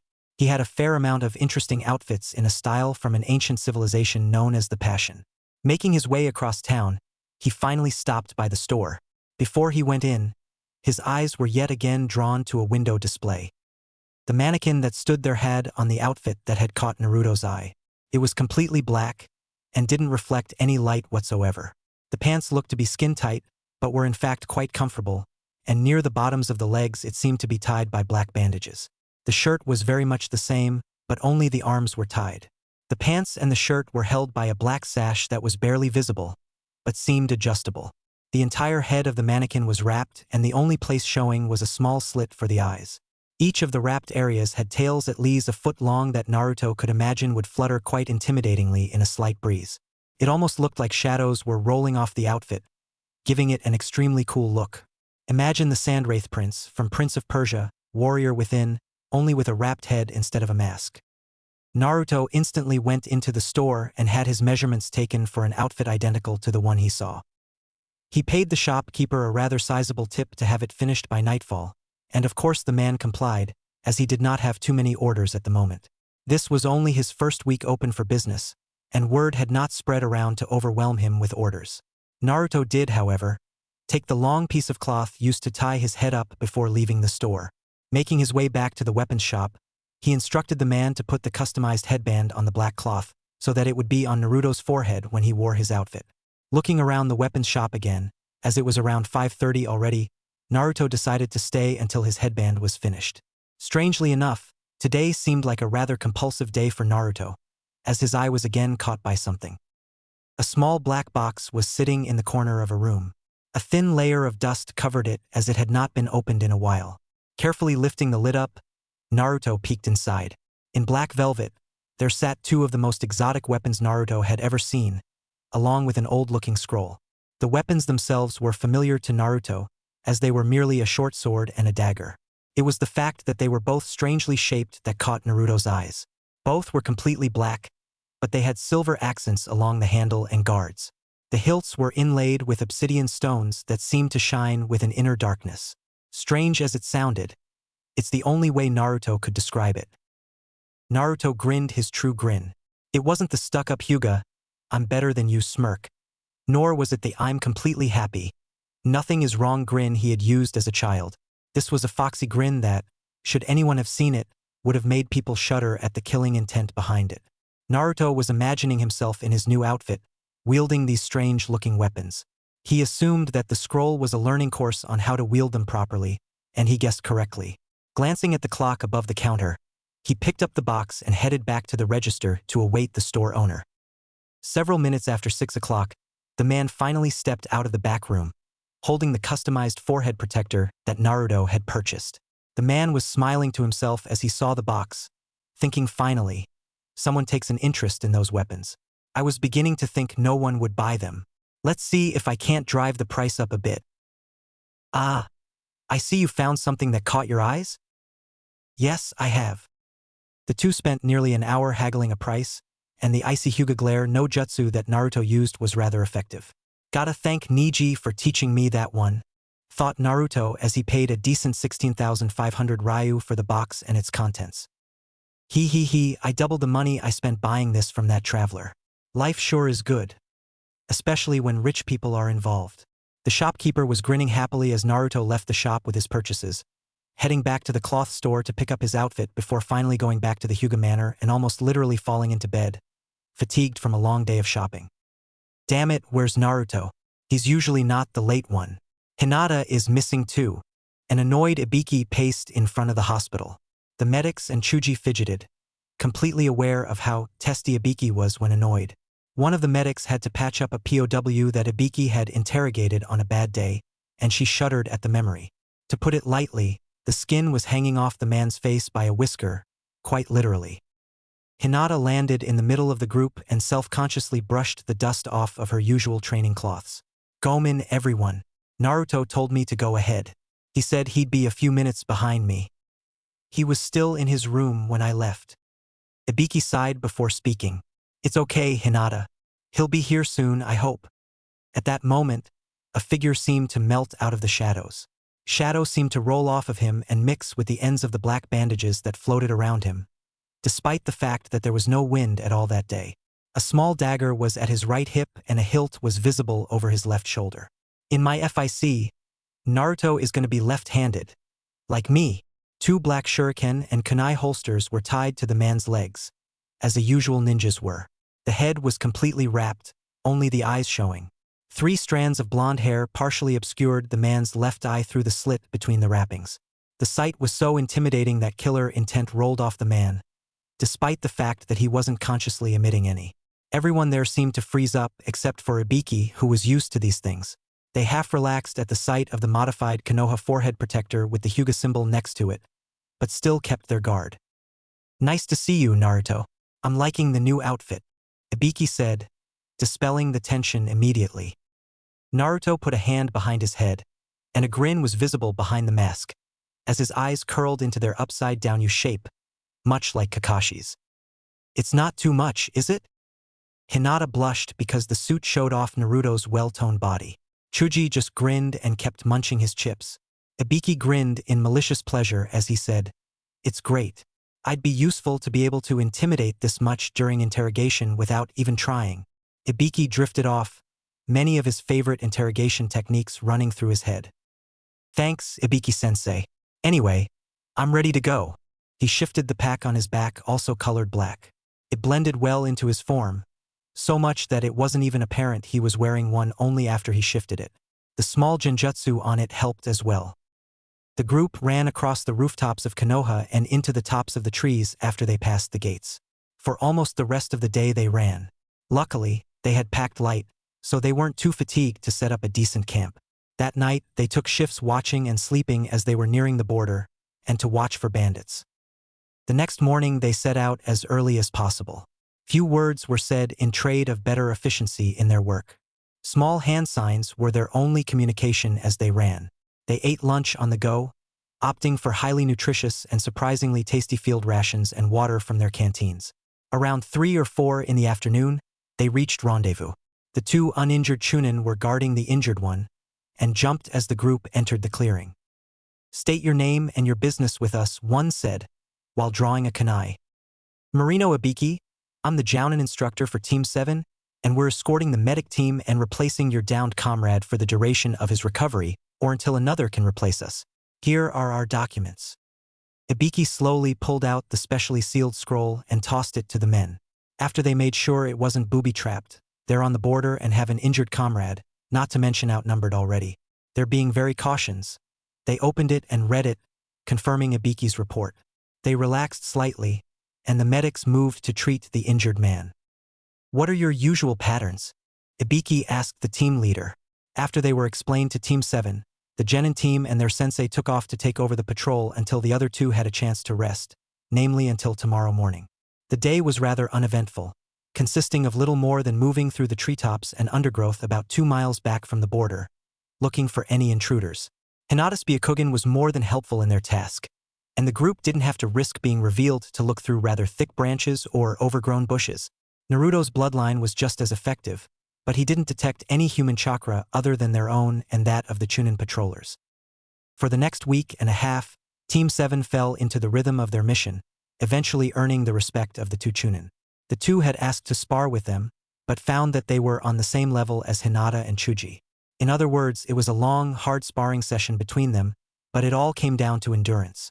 Here, Chuji shone, while Hinata had to consume an almost dangerous amount of soldier pills. In the end, Chuji won, but Hinata only tied. The 2 didn't even want to try to take on Ibiki, and Naruto looked much more intimidating than the interrogation specialist. Eventually, they started taking shifts for their patrolling. The Chunin would patrol from sunrise to about 3 in the afternoon. They would return to camp and eat with the just-waking group 2, which were Ibiki and Chuji. They would, in turn, patrol from 3 until around a little after nightfall. Then, they would return to camp and eat, only to be replaced by Hinata and Naruto. They would then take their turn patrolling until around sunrise, when they would return to camp and wake the 2 Chunin and eat breakfast. Right now, Naruto and Hinata were just waking up for their 3 o'clock lunch. Naruto yawned and stretched, using a combination of a low-level Suiton Jutsu and a low-level Katon Jutsu to make himself a hot shower outside the camp a ways. Now, usually one wouldn't think that a Hyuga would be well, they will never be called that, but let's just say that Hinata seemed to take after Jiraiya. With the Byakugan, it was more than easy to peek in on Naruto taking a shower. Ibiki knew what she was doing, but the others were still confused about her getting red in the face and springing a small nosebleed each and every morning. But they stopped worrying about it after the first few days. Naruto, of course, had no idea he was being spied on. Drying himself off, Naruto dressed and entered the camp. After a decent breakfast, the Chunin went to bed, Ibiki and Chuji left to go on patrol, and Naruto and Hinata stayed behind. This was Hinata's favorite time of the day. Her and Naruto could be alone from now until nightfall, and they usually spent it talking, sparring, working on jutsu, or just sitting quietly. Now was one of their quiet moments. Hinata was, of course, in a mental battle. Come on. Just gotta come out and say it. No, I'll look dumb. I gotta get him in the mood. But what if he gets uncomfortable? I just gotta do it. Come on. Come on. Come on. Say it. Naruto. Hello. Never mind. Gah. Why can't I just do it? Naruto, of course, had a much different thought process. I wonder when she'll tell me. I mean, come on, I'm not really that dense. There are only so many things I can ignore. I was taught the Hyuga art of facial reading. There's only so much I can take. I swear, as soon as this mission is over, I'm gonna take her out. Maybe that'll get her to confess. Kami-sama, this is driving me nuts. Damn it. Fuck it all. I'm just going to tell her I know. Hinata. Naruto's voice trailed off as a large explosion could be heard in the distance. They both turned to the direction it came from to see a large pillar of dust and smoke rise over the treetops. The 2 instantly jumped into the branches and started making their way to the battlefield. To say that Kemaru was pissed would be like saying Itachi liked Pocky or Naruto thought ramen tasted okay. It was a massive understatement. 2 genin. All it took to completely stop the first wave of the Sound's planned invasion was 2 genin. Odo Kage-sama will not be pleased, he though to himself. Of the 4 ANBU, 10 Jounin, 15 Chunin, and 21 genin, their numbers had been reduced to 4 Jounin, 7 Chunin, and 9 genin. All 4 ANBU had been wiped out by that thing. The strange phantasm that was apparently a member of the genin team supporting the border patrol had done most of the damage. How he did so was painfully obvious. First, he played off of our fears, what with the creepy fog and that strange shadow that surrounded him. That was almost as scary as Orochimaru-sama on a bad day. Next, he surprise attacked us with Kage Bunshin and those strange chakra attacks. Then, his teammate and him carried off our prisoners and lead us straight into a fuckload of traps. We didn't see them because we were so intent at perusing them. Then, the ANBU disappeared as they were the only ones capable of following them. By the time the rest of us caught up to the battle site, one was paralyzed from a broken neck, and we never found the bodies of the other 2. It appeared that the last ANBU was killed in the initial ambush. Damn it all. By the time we had arrived, they had vanished. Damn it. At this rate, we'll never finish reinforcing our position before the Konoha forces arrive. A rather long and colorful string of curses flowed out of the man's mouth. Under his orders, everyone who could make IWA, Mizu, Kage, or Sunabunshin were told to make as many as possible to speed up the process of building their outpost. It wasn't as far into the fire country as they'd hoped, but still. Now, if only the rice country's army would arrive, then they'd be set. Naruto could feel each and every ache in his body. Pain flared up each time he was jolted, which was quite a lot. He opened his eyes, squinting from the light that shone into his eyes. His head was resting on the right shoulder of someone. The evening sun was shining in his eyes. Naruto raised his head and took a look around. Miho was carrying a still unconscious Hinata. Her face was turned away from Naruto, so he couldn't see her eye, but she had bandages wrapped around her entire head. He was riding on Kagemaru's back. Some sort of solid bunshin, whether it was Kage or any of the others, Naruto couldn't tell. Of both of the Chunin were carrying all the luggage that Naruto's clones were carrying before Naruto passed out and his clones dissipated. Naruto groaned at a particularly rough jolt as the pain lanced through his body. It was his overstrained chakra pathways that burned. Shit, this might take a while to heal. In the meantime, Naruto racked his memories in search of one little piece of information. Did my clones get to the other patrols or not? He continually searched over and over. Finally, it came to him. Only the 2 closest to their sector had been alerted, and had probably alerted the Hokage via messenger birds. The 2 Chunin stopped, setting down their passengers. With a nod, Miho took off to set traps so they could rest, while Kagemaru checked over the injured genin. Naruto is doing okay, despite coming out of a ridiculously outmatched battle. His chakra pathways are badly burned, but they should recover. Hinata, it's just too sad. In a clan that values eyesight above all else, she had a high chance of losing her eye. I can't be sure yet, but at best she'll have a blind spot right in front of her, even if it heals up. Well, unless Tsunadeheim herself came to heal her. But she hasn't been seen in years. Naruto groaned and tried to sit up, only to fail and lie back down. Water, please. Kagemaru held the canteen over the boy's lips so he could slowly drink. After nearly draining the container, Naruto nodded slightly in thanks and drifted back into unconsciousness. Miho landed next to Kagemaru. How are they doing? Naruto will recover in about a month, and at least a week of that has to be in the hospital or his chakra pathways could be scarred permanently. Hinata, well, she'll be lucky if she doesn't lose her eye, but even more so if she still has any decent sight out of it. In any case, she's going to be nearly half blind for the rest of her life. Miho seemed to wither, remembering her and Kagemaru's original team mate back when they were still on a genin team. Flashback. Warning. This flashback will make you cry. Don't read if you don't want to. Ohio, Miho-chan. Ohio, Kagemaru-kun. The other person just smirked. His pale eyes were obviously that of a Hyuga, but surprisingly, his hair was an almost exact copy of his pale eyes color, rare but not unheard of trait in the Hyuga family. He wore the typical black pants and pale creme-colored jacket that composed the Hyuga training outfit. His left arm and right leg were bandaged. The pack he wore was light, containing only the bare necessities. Ah, Kenji-sama is in a bad mood? Man, I knew you were good at the Hyuga Grimace no Jutsu, but to be able to maintain it 24/7 is nothing short of amazing. It's true that the Hyuga are really great, aren't they, Miho-chan? Miho giggled, of course. At least he isn't doing his signature move, the Hyuga monologue no Jutsu. That one is truly scary. The two burst out laughing while Kenji just sat there, leaning against the building he was standing by, his face completely emotionless. Apparently the Uchiha and Hyuga had something in common other than black hair, a Dojutsu, and sticks up their asses. They also had that annoying emotionless face that was either annoyed, apathetic, or in an arrogant smirk. It must be true that they were related. So, you guys ready for the second exam? The jounin that had landed near the three genin was very typical. He wore the standard jounin uniform and wore his forehead protector on, so uniquely sarcasm on his forehead. Daisuke-sensei, you're the one who trained us. You of all people should know we're gonna kick everyone's asses. An exited Kajamaru nearly shouted. He did shout and carry on when their team was first formed, but they had broken him of that particular habit. It's a shame that the Hyuga was too far gone. Oh well. Well then, it's almost 9 o'clock, so get going. 8 hours later.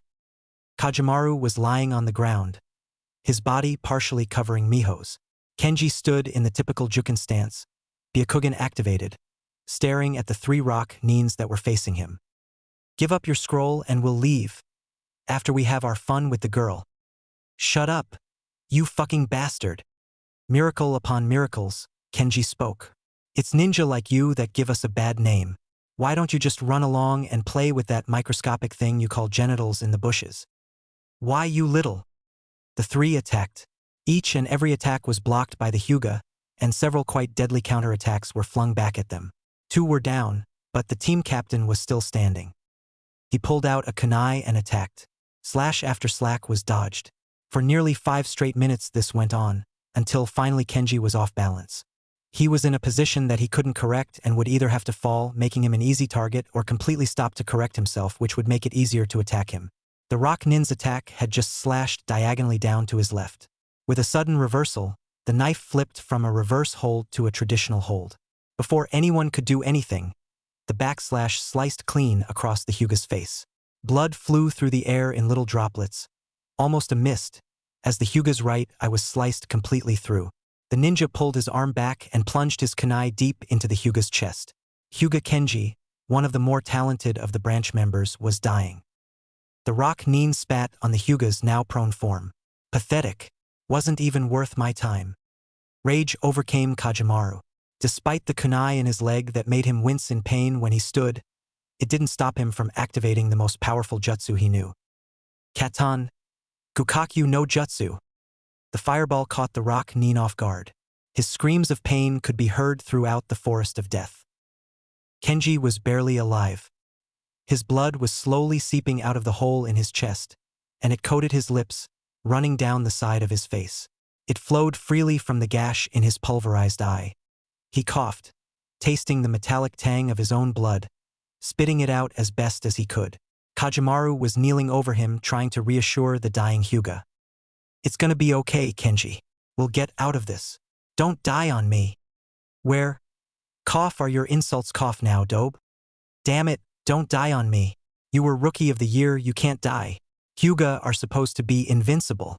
I swear if you die on me, I'll pull you back from the afterlife and kill you myself. Cough, cough, cough. Will you do one last thing?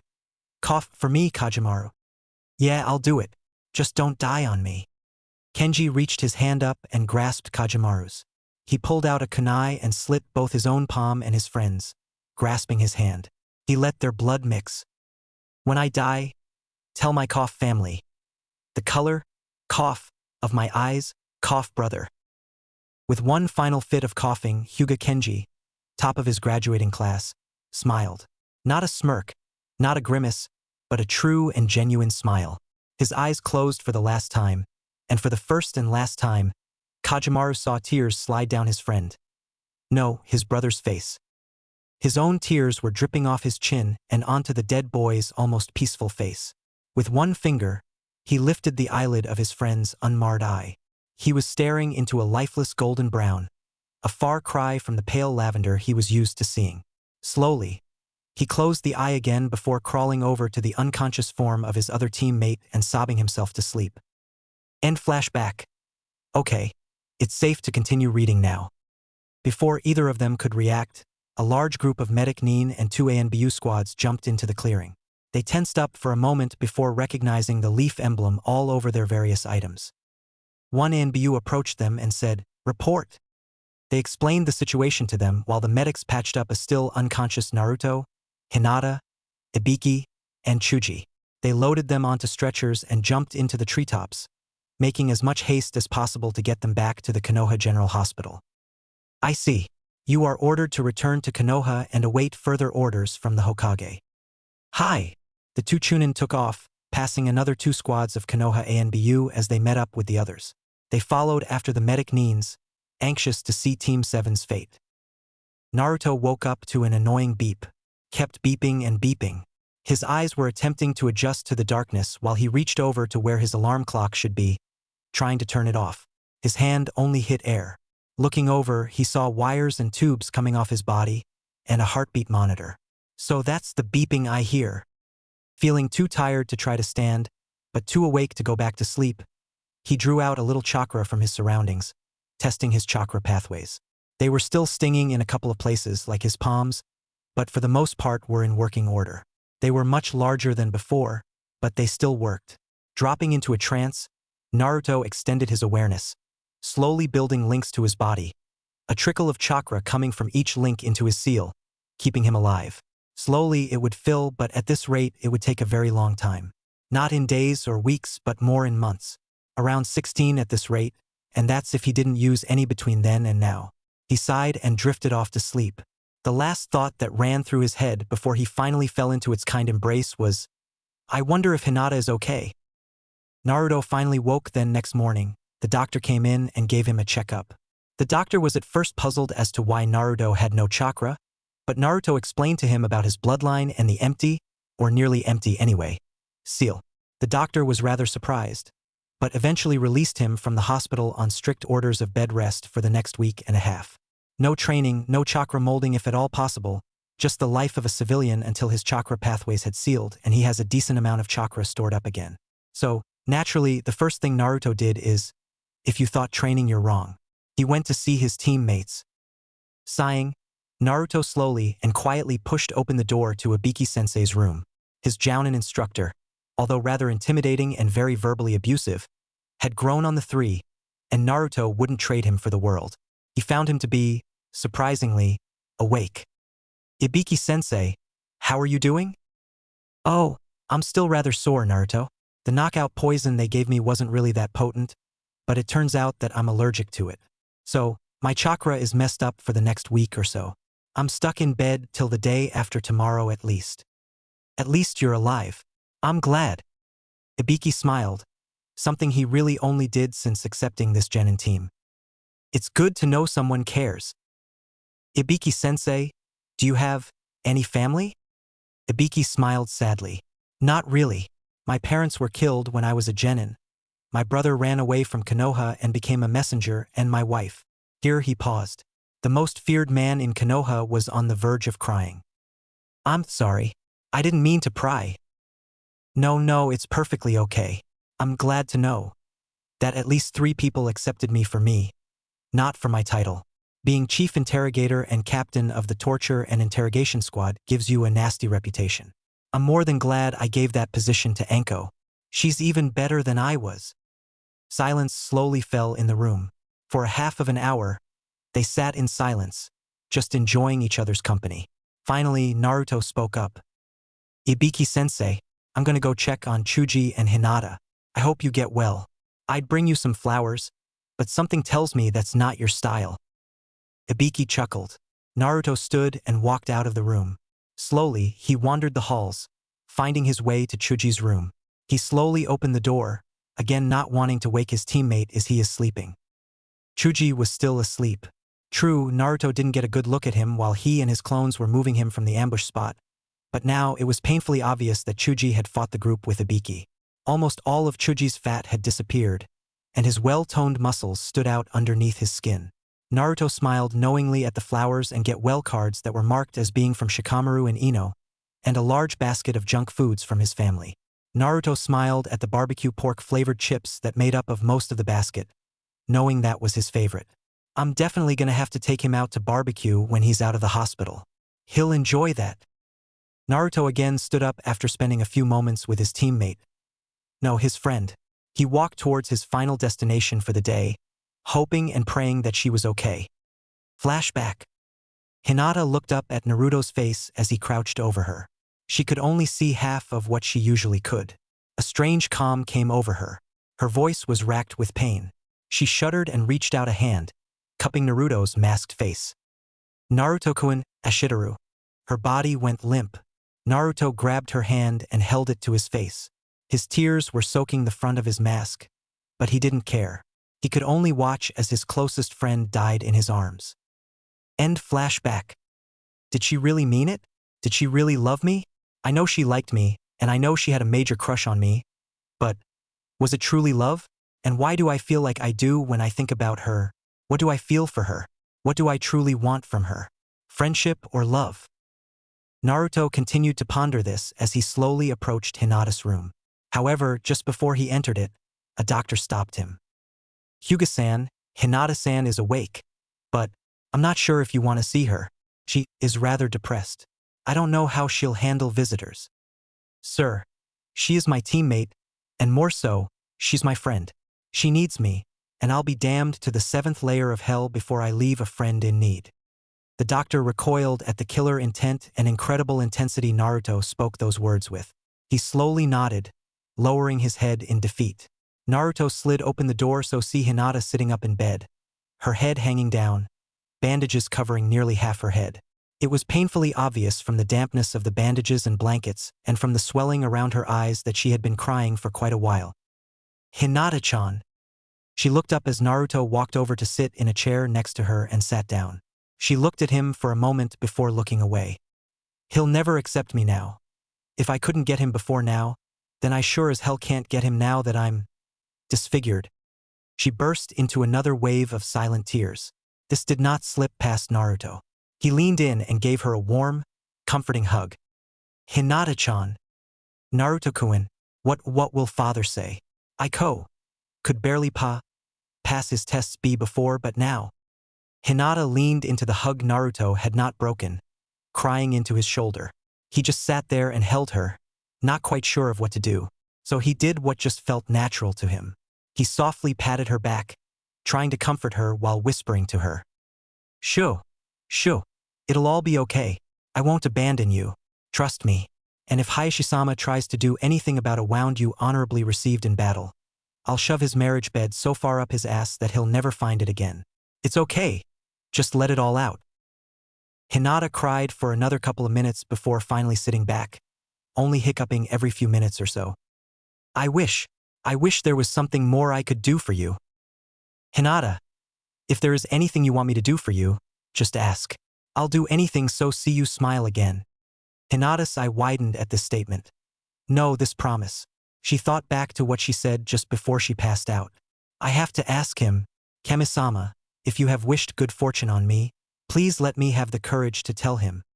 Naruto, I need to know. She paused. Her unbandaged pale lavender eye looked deeply into his. Naruto could see the pain and the yearning in them. Naruto, I need to know, how do you feel about me? Will you ever love me? Or are we forever fated to remain just fiends? Hinata. Everything that had happened in the past few days rushed through his mind. He felt the anger, the rage, he felt how much he wanted to protect Konoha, his team, and Hinata. And when he was passing out, he remembered how angry he felt that she had died. And when he had killed her attackers, he remembered feeling. It was something he couldn't describe. It was something like his desire to protect her, but also it was more. A longing to make her happy. A need to make her smile. Even if it cost him his own life. There was only one word he had ever heard that could describe something like this. Love. Hinata. I would go to the darkest pits of 7 hells and back again to see you smile. All I ask is that you never leave me again. Hinata's eye widened. Despite her pain, her feelings of inadequacy, despite the fact that she only had one working eye and would be scarred for life, she felt pure, untainted joy well up inside of her. The tight yet gentle embrace Naruto pulled her into after that nearly brought tears to her eyes. She hugged him back, and although they were gently, they could feel the pressure of each other. Hinata was on cloud 9. It didn't matter that the tears were stinging her bandaged eye. It didn't matter that the doctor was watching them this whole time, and it certainly didn't matter that she caught a glimpse of her father standing in the doorway, one of his few genuine smiles playing on his lips before he slowly and quietly closed the door. Naruto, I've never been good with words. I can barely make 2 sentences without stuttering. But if I could say it in any way that truly described how I felt about you, I would, but in the end, the truth of it is, I love you, Hyuga Naruto. I wouldn't leave you for the world. Naruto felt warm. Her heartbeat could be felt even through his thick jacket. It thumped in time with the beeping of the machine. Naruto, unable to find words for what he wanted to say, broke the embrace. Hinata took this as a sign of rejection, and immediately she dropped her head, letting her posture sink into a dejected husk of what she was just a moment before. She didn't even register the fingers she felt under her chin, and didn't seem to notice Naruto lifting her head. What finally brought her out of this fall was when she felt something on her lips. Hinata's mind went completely blank when she felt Naruto's lips on hers. The action she had been dreaming about for as long as she could remember had happened, and the only thing she could do was freeze up. Finally, when her mind had caught up, she let her arms wrap around her love, gentle yet assuring. Newfound confidence flowed through her and she leaned into him as best as she could from her semi-prone position. After a minute or two, they split and stared into each other's eyes. Their hands found each other's and their fingers interlaced. Naruto scooted his chair up closer to the bed. He rested his head against the pillow Hinata was laying on as she scooted down to get more comfortable. They lay there, in complete silence, completely contented with just each other's presence. The small squeezes they gave each other's hand and the snuggling on the pillow was enough for each of them. Slowly, yet inexorably, Hinata drifted into a deep, peaceful slumber. Naruto watched his newly proclaimed love. The happiness, despite the inescapable war waiting on the horizon, overflowed.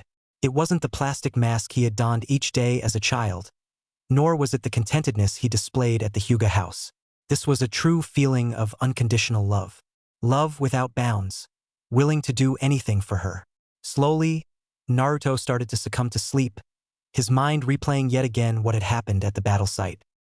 Suddenly, without warning, he sat up straight, replaying the memory of the Anbu he killed with his Amatsu Tenshi no Senshu hack, Hyakuniju Hachiya. He saw the plants literally grow instantly. A blast of inspiration flooded him. He quietly stood and left to find Hinata's doctor. After half an hour of searching, he brought the rather confused medical professional to Hinata's room. "Sir, I think I know a jutsu that can save her eye. I don't know exactly how it will affect her.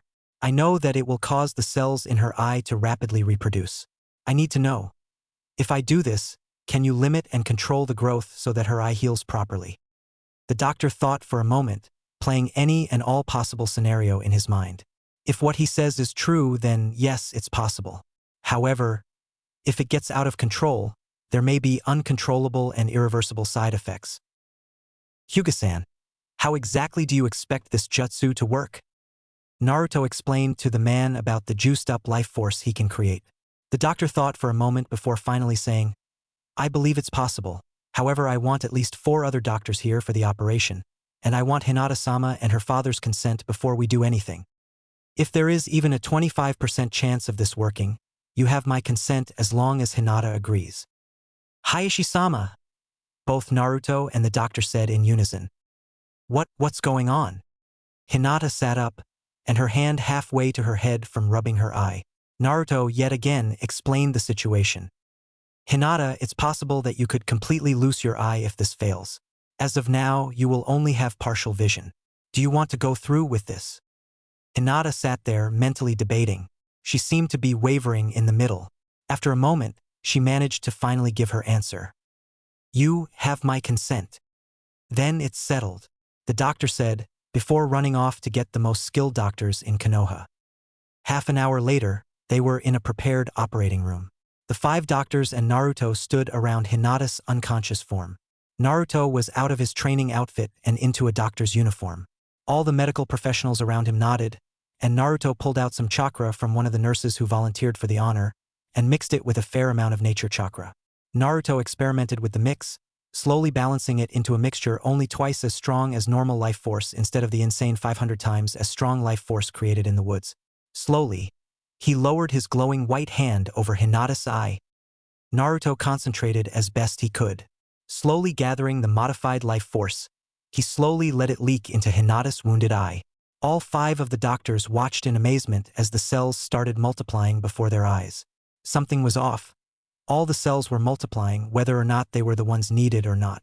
Carefully, the doctors cut away and incinerated the extra cells not needed with their chakra scalpels as the eye slowly repaired itself, knitting together like a complete reversal of the wound. Sweat started running down their foreheads, and the nurses carefully wiped it away, making sure none dripped into the wound or onto the unconscious girl. Naruto ignored the doctors as they calmly gave instructions to each other and to the nurses. Naruto just stood there and slowly leaked the life force into her eye, letting the doctors shape and mold the eye back to its former glory. Minutes turned into hours as the time wore on. Despite being naturally adept with chakra and having near-perfect control, Naruto was getting tired. The doctors were much worse off and had to eat several soldier pills just to keep going. Finally, one of the doctors spoke up. "Naruto-san, it's done, you can stop now." Hi. Naruto sat down, profusely thanking the nurse who brought him a glass of cold water. He watched as all 5 of the doctors scanned Hinata's entire body, looking for any adverse side effects, and comparing her newly healed eye with her undamaged one. Slowly, Naruto's eyelids grew heavier and heavier. His eyes drooped, and soon he lost the fight against sleep. With a start, Naruto jumped up, looking around frantically. He was standing next to Hinata's bed, back into the room he visited her in. Naruto smiled and calmed himself down. He sat back down and reached his hand out to lovingly caress her cheek, feeling how smooth her skin was. She smiled in her sleep and rolled over, trapping his hand between her head and the pillow. Her hands unconsciously reached up and grabbed his, holding it closer to her. Naruto felt a tugging at his chest, much like he felt when he saw her die, but this time it was happy. A feeling of bliss, just a few steps beneath euphoria or nirvana, invaded his emotions, throwing all the others to the back of his mind. He reveled in it. He made himself comfortable on the chair, leaning his head back against the back of it. Slowly, sleep made its inexorable march, forcing him to move on to his dreams, all centered on his lavender-eyed love. Slowly, oh so slowly, things began to return to normalcy. Hinata's eye, with a few following checkups, had returned to normal. Due to the kunai piercing her pupil, it was now somewhat slitted, something like a mix between a snake's and a cat's. It was just a slightly deeper shade of the pale lavender that made up her usual eye, and was barely noticeable at all. With a fair amount of training, she managed to bring its usefulness up from the initial 50% capacity it was initially at directly after the surgery to its full 100% capacity. Her Byakugan before the incident was still not fully formed.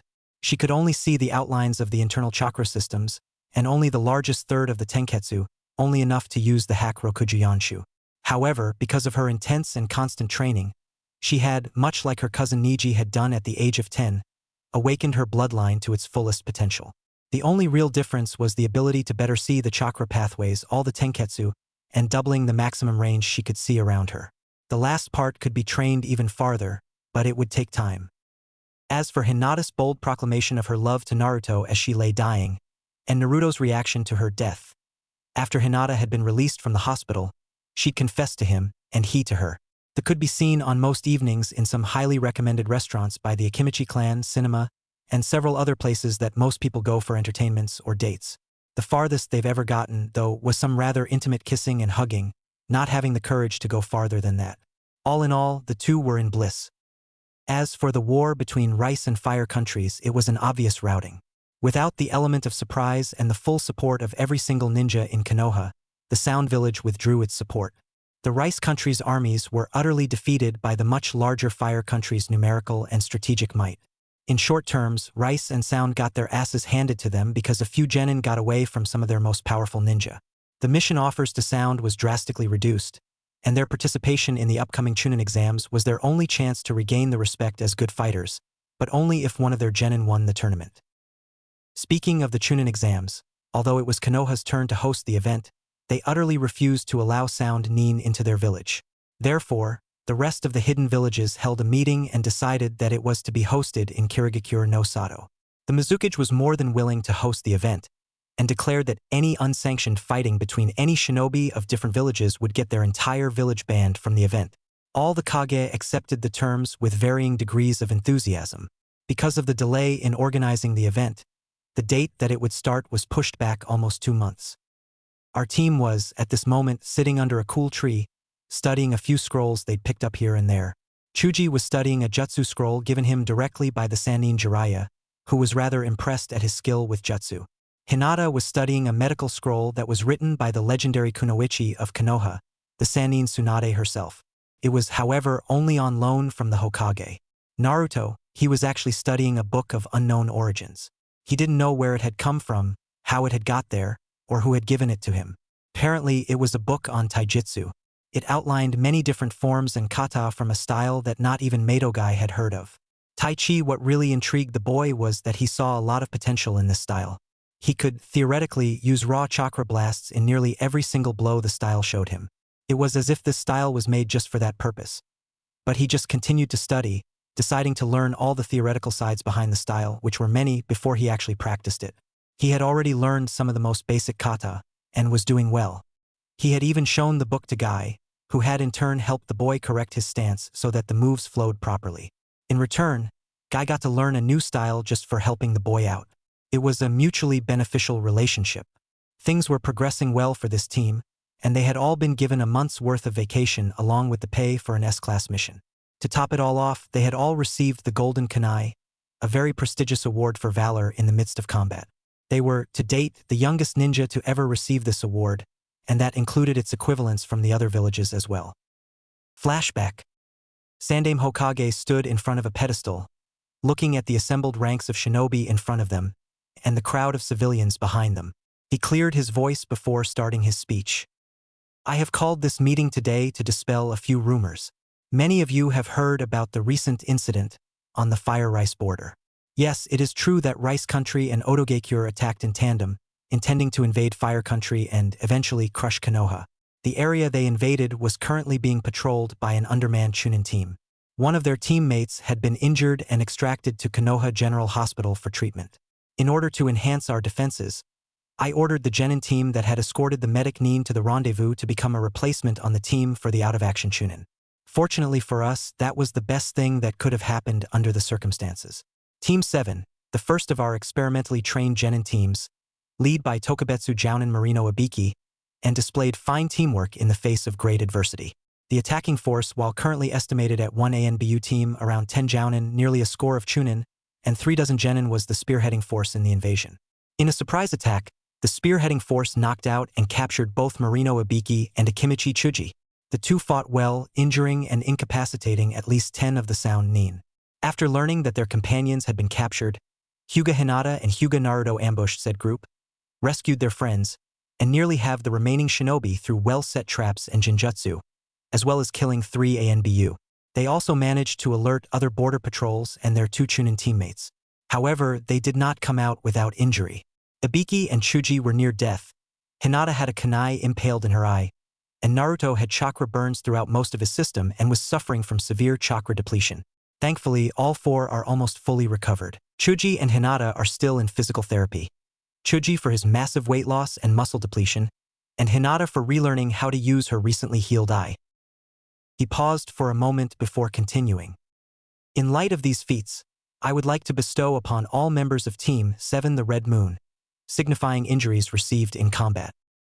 His attendants walked forwards and handed each person a polished wooden box. Also, because of their valor and the role they played in defending our country, I would like to bestow upon them the Golden Kunai.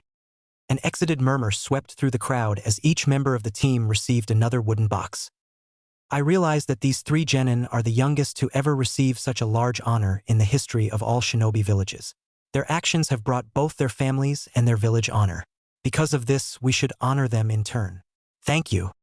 The Sandaime stepped down from the pedestal, smiling warm-heartedly as the crowd went wild, celebrating Konoha's newest heroes. End flashback. By now, most of the village saw the 3 in a new light. Hinata was no longer seen as the barely passable Hyuga heir, and Chuji as the shy Akimichi heir, but as fine shinobi and heroes even. As for Naruto, by now most everyone knew he was the Yandame's son, had a unique Byakugan-esque bloodline, and was supposed to be the vessel for the Kyuubi no Kitsune. Before, he was seen in a mixed light. Some had still hated him, thinking he was Kyuubi's reincarnation, while others thought neutrally of him. Now, after receiving such praise for his actions during the invasion, he was considered one of Konoha's greatest heroes, as well as one of their greatest prodigies.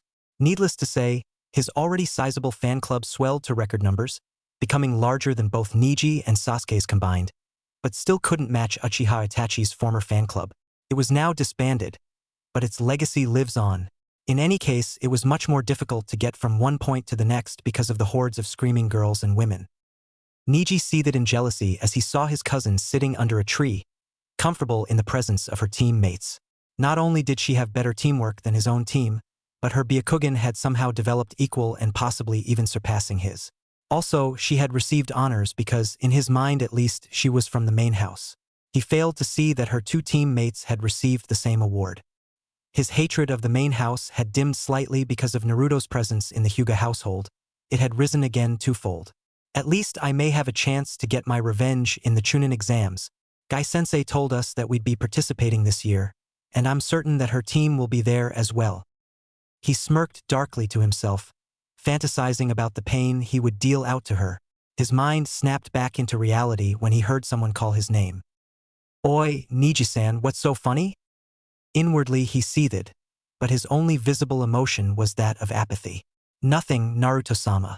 I was sent to retrieve you and Hinata-sama. You are being summoned by Hyuga-sama." Naruto and Hinata stood up, nodded to Neji, and bid farewell to Chuji.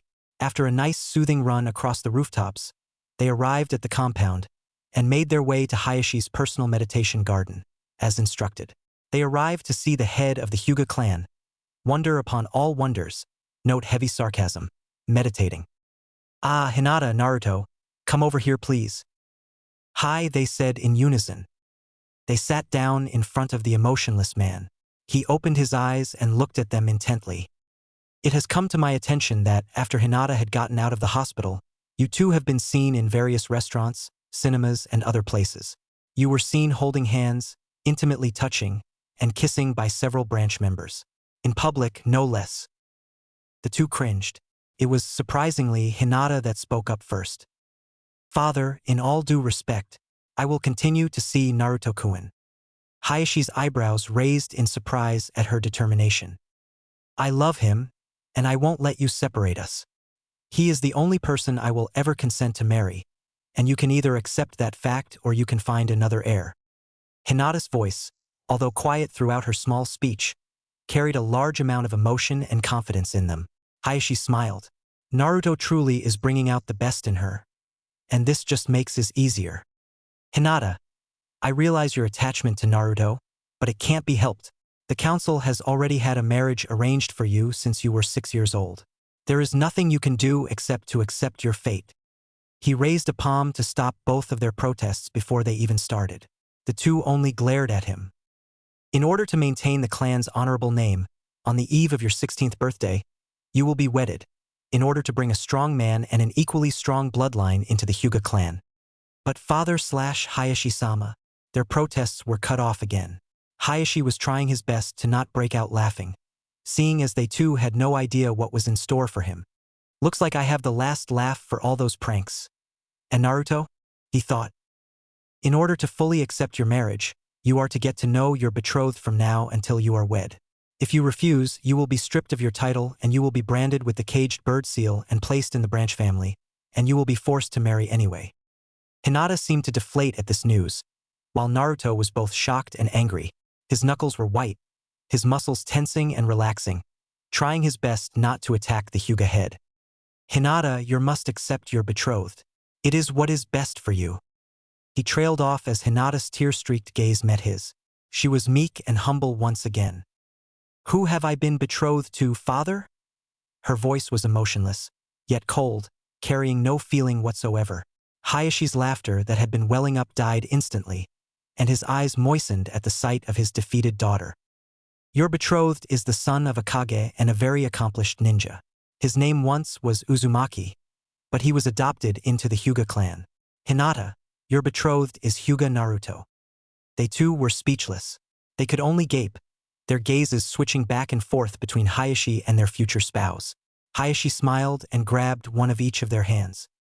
I know it's unexpected, but I approve of your relationship. A few ground rules.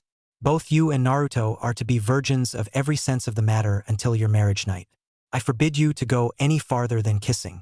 Also, you two will remain fully clothed whenever in the same room, with the exception of hot springs and communal baths. When sleeping in the same room, pajamas will be worn at all times. Other than that, you are free to tell anyone you choose about your engagement. I expect you to continue your good behavior during missions and to continue training. Now, if I hear of any of these rules broken, the betrothal will be broken and you two will never be married. Is that clear? Despite his stern tone, the two were grinning broadly and nodding.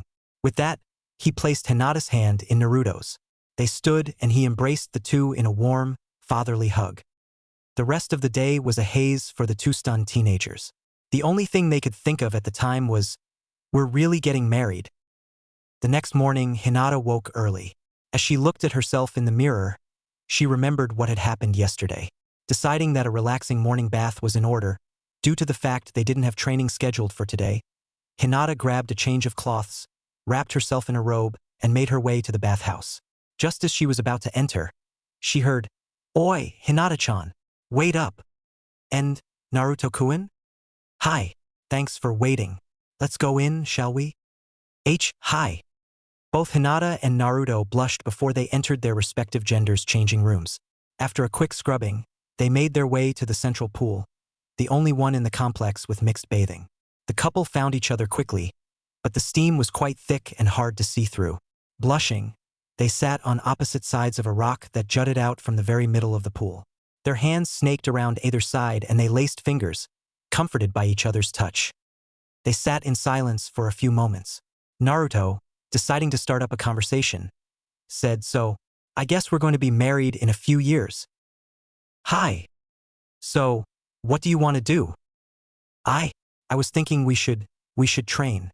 I want to look at in the clan library. Would you mind tagging along?" "And no problem, Hina-chan." Hinata blushed, unseen by anyone, before squeezing Naruto's hand while saying, "Thank you, Naruto-chan." Naruto blushed as well, but the steam in the bathhouse was indeed very thick. It went unseen. Slowly, as they started to get light-headed from the heat, they made their ways back to their changing rooms and got dressed. Meeting just outside the entrance, Naruto enveloped her into a loving embrace. Hinata smiled and hugged back. She didn't expect him to pull back and plant his lips on hers, but indeed he did so. She was surprised at first, but gradually melted into his arms, returning the loving and passionate kiss with equal enthusiasm. Their tongue battle was halted abruptly by someone clearing their throat. They looked around embarrassed, their cheeks tinted red. "If you two are done cleaning each other's teeth, would you kindly let me by? I believe that this bathhouse may be used by any Hyuga, not just you two," said a cold, hate-filled voice. "Niji and I-san, gomen nasai." "Sorry, Niji-san." They parted and let the Hyuga prodigy through. Naruto grinned before saying, "Come on, Hina-chan, let's get to the library, any?" Hi.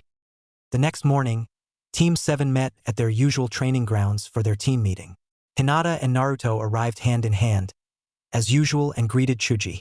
After a few pleasantries, they sat down underneath their favorite tree in the training ground. After a few moments, Ibiki arrived like all the other jounin, in a cloud of smoke and a poof. "Mornin'." "Good morning, Ibiki-sensei." Hinata was the first to speak up. "Okay, let's get down to business. As you know, the Chunin exams have been moved to Kirigakure. It has been decided that Konoha will only send 3 teams. Many have been nominated, but the 3 that will be going have been chosen by the Hokage himself. We are one of them. Now, just take these forms." "Ibiki-sensei, who are the other teams?" Chuji said before he continued snacking on his chips. Yes, the other teams will be Team Guy and Team 9 from your year." "Ha! Sasuke team won't be going this year." The other 2 on his team grinned. Sasuke wasn't exactly the most popular person amongst most of the genin, except for his fangirls, and even some of them were growing farther and farther away from the last Uchiha. No, he probably won't, but his team is first in line if any of the 3 chosen teams drop out of the selection. Anyway, like I was saying earlier, you need to fill out these forms and turn them in, as a team, to the Hokage's office by 8 o'clock tonight. We'll have about 5 days to train here in Konoha before we set out. Then we'll have about 2 additional weeks to train before the exams actually start. All in all, we'll be gone for about a month and a half, maybe more depending on how things go, so pack accordingly. Use sealing scrolls if you have them and you can use them. Any questions? Yeah, I got one. Go ahead then, Naruto. Is there any chance that we can go in disguise and with false names? Why would you do that? Because word has probably gotten out about our accomplishments, and most genin would just give up without fighting any of us. So, I think that if we truly want a challenge, we should go in disguise. Besides, if anyone from Sound is there, they'd be out for revenge, and I'd rather keep a low profile. Ibiki thought about it for a moment. He weighed the pros and the cons, as well as the possible repercussions if they're discovered. I think you should ask Hokage-sama about that tonight when you turn in your papers to him. Okay.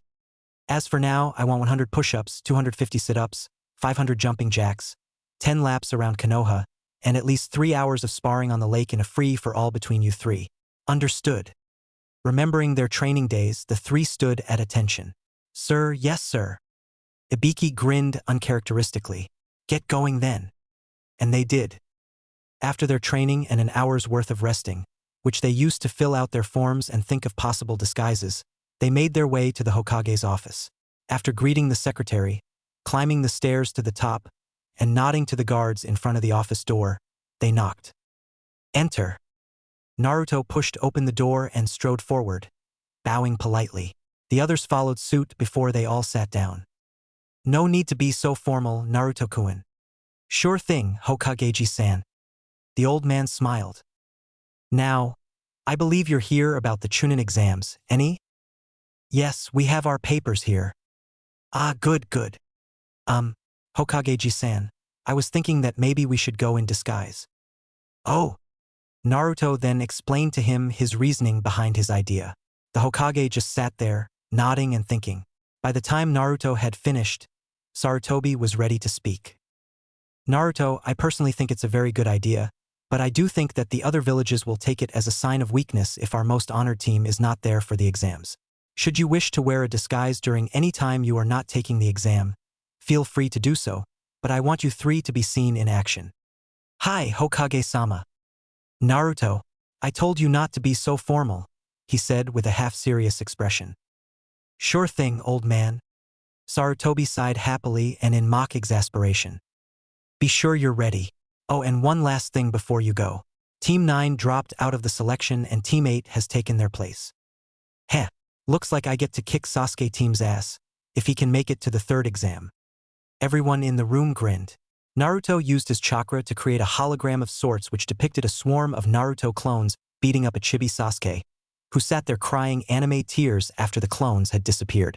They laughed at the sight. Kirigakure lived up to its name. It was perpetually surrounded in mist, partly because of the special seals in the village walls and partially from the low clouds that constantly passed over the island, rolling in from the ocean. The few times it was clear was either in a heavy rain or a typhoon. All 3 Konoha teams were uncomfortable to say the least. The mist was constantly condensing into little water droplets, which ran down their necks and into their shirts, soaking them through and through. They kept on having to use a minor Ketan jutsu that collected heat to their skin, keeping them warm and dry until the mist condensed again. It was annoying. They approached the gates that looked much like the ones in Konoha, only with the symbols for mist on them instead of fire. The Chunin and Jounin that guarded the gate stood there to greet them. Halt! What is your business in Kirigakure?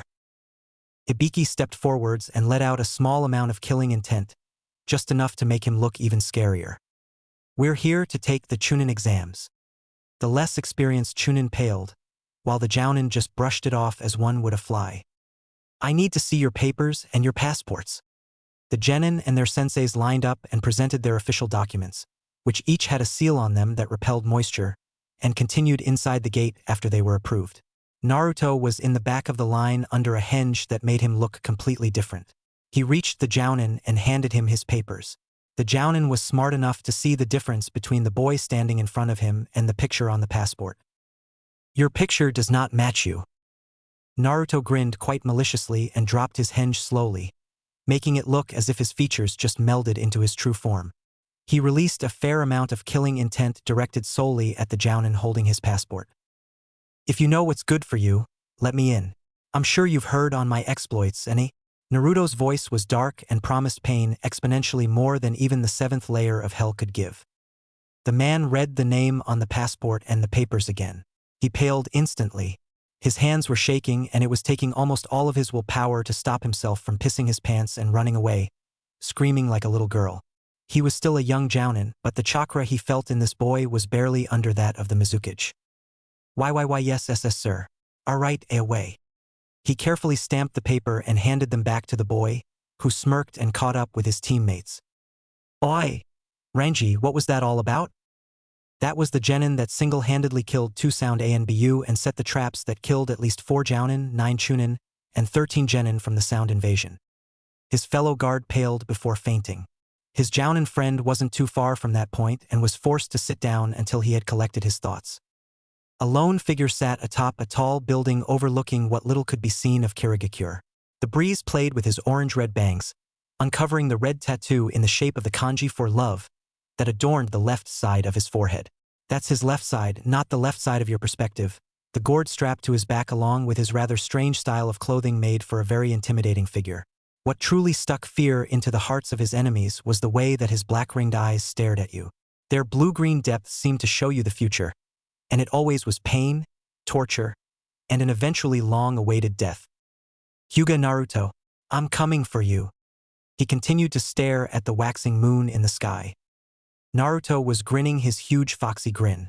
His team was at his sides as they walked out of the Mist's Ninja Academy, happy with their progress on the first test. Sure, the questions were hard, but other people knew the answers. It was almost too easy to cheat. In any case, they'd passed the test easily. Then there was the second part. Flashback. Now, for this part, you will each be given a tile. When everyone has a tile, they will all turn a certain color. If you get blue, your team gains 2 points. Purple gets you 1 extra. Green is neutral. Red will lose you 1.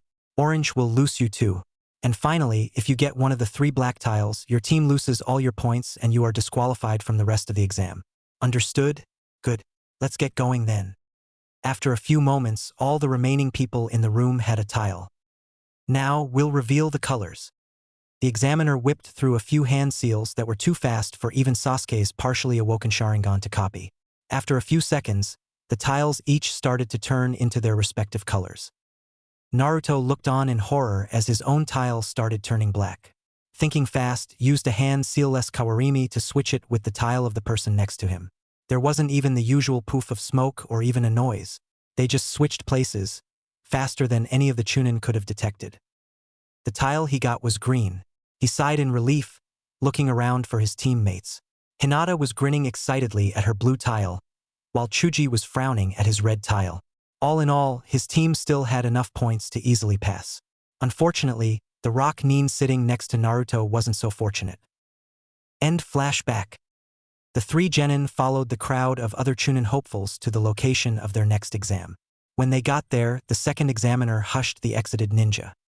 "Okay, this is your second exam. Welcome to the Badlands. This area is the lowest part of the island, and actually averages 100 meters below sea level. This thick swamplands will be difficult to navigate through, and then there are the snakes, gators, spiders, and other such dangerous critters. You'll need all your skills to survive. Now, before we start, I need each person to turn in a release form. There will be deaths here, and I don't want to be held responsible. It's an ass load of paperwork." Here the man trailed off while the entire group's sweat dropped, bringing the water of the swamps up at least an inch. In the end, everyone managed to sign the forms and get an object. Okay, now for the rules. As you see, each of you have received an additional headband. It either has the kanji for predator or prey on it. The objective is simple. Each prey team will be given a specific message, a piece of information. Their objective is to get to the other side of the Badlands and tell this information to the instructor there. Here he paused. As for the predator teams, their objectives are to start at the other side and capture and either interrogate a prey team or bring their captives back here. Those who succeed in their objectives will proceed to the next exam. Prey teams, you start here. Predator teams, you follow me. With that, he took off at a rapid pace, skirting around the edge of the Badlands. The pace was difficult for many of the genin to keep up with, but most managed decently. About half of the teams were winded by the time they got there, and several of the weakest genin, Sakura and Ino for example, were already dead tired and had to dig into their soldier pill stash. Okay, when the exploding note goes off, you're free to go. Good hunting. The man smirked and did the poof thing. After a few tense moments, the note started burning. They watched in eager anticipation as it slowly was eaten away by the very slow burning flame. Time seemed to slow down, everything in slow motion. Finally, with just the smallest of explosions, think a gunshot, they genin teams took off.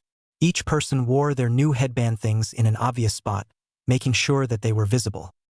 In a mad scramble, for the less graceful of the bunch, they separated and went their own ways.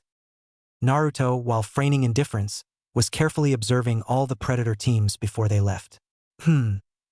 Looks like Sasuke team's team is with us, but Nijinai Isan's team isn't. Personally, I'm relieved that Suna team is a predator. He seems creepy, like more than Ibiki-sensei creepy. Let's see. There's a sound team, the only one in this exam, 2 mist teams, a grass team, and looks like the last remaining stone team. Looks like they separated us in equal terms of power, an even amount of powerful prey and predator teams. This should be fun. They made their way to the topmost branches that would hold their weight and made their way slowly. After an hour of traveling, they sat down for a small rest. Hinata, I need you to look as far as you can in each direction and move in a slow circle. I need you to scan for any prey team you can see. Okay? Hi. Chuji, I want you to take an inventory. Keep most of the kunai and shuriken with yourself and Hinata, but leave me most of the trap items. I'll be farther back, so it'll be easier for me to set traps. Gotcha. I'll keep a closer scan going so that, in case Hinata misses someone approaching us, I'll see them and we can react. Any questions? Nope. None. Good. And so they did, waiting an hour before moving on to a new location. During their third stop, they finally found a prey team who appeared to be from Cloud. Finally, Naruto whispered, a prey team. They'd already encountered several predator teams, and none had been too eager to fight them to reduce the amount of teams moving on to the third exam, due mostly to their reputation, but some of it had to do with the nearly 100 shadow clones that both Naruto and Hinata had made. Moving slowly through the treetops, Hinata and Chuji shadowed them, while Naruto set up a fair amount of traps in a clearing that Hinata was leading them to with a rather effective and nearly undetectable genjutsu. Finally, when things were set, Naruto contacted them through the small radios each one carried. Hinata, Chuji, attack them from behind and drive them towards me. Roger, they said in unison. The 3 Cloud Nin were slowly making their way along a deer trail that had been enhanced by Hinata's genjutsu that made it seem like a very safe place to be. They didn't even notice anything. To their credit, they remained silent and moved with low jounin level stealth.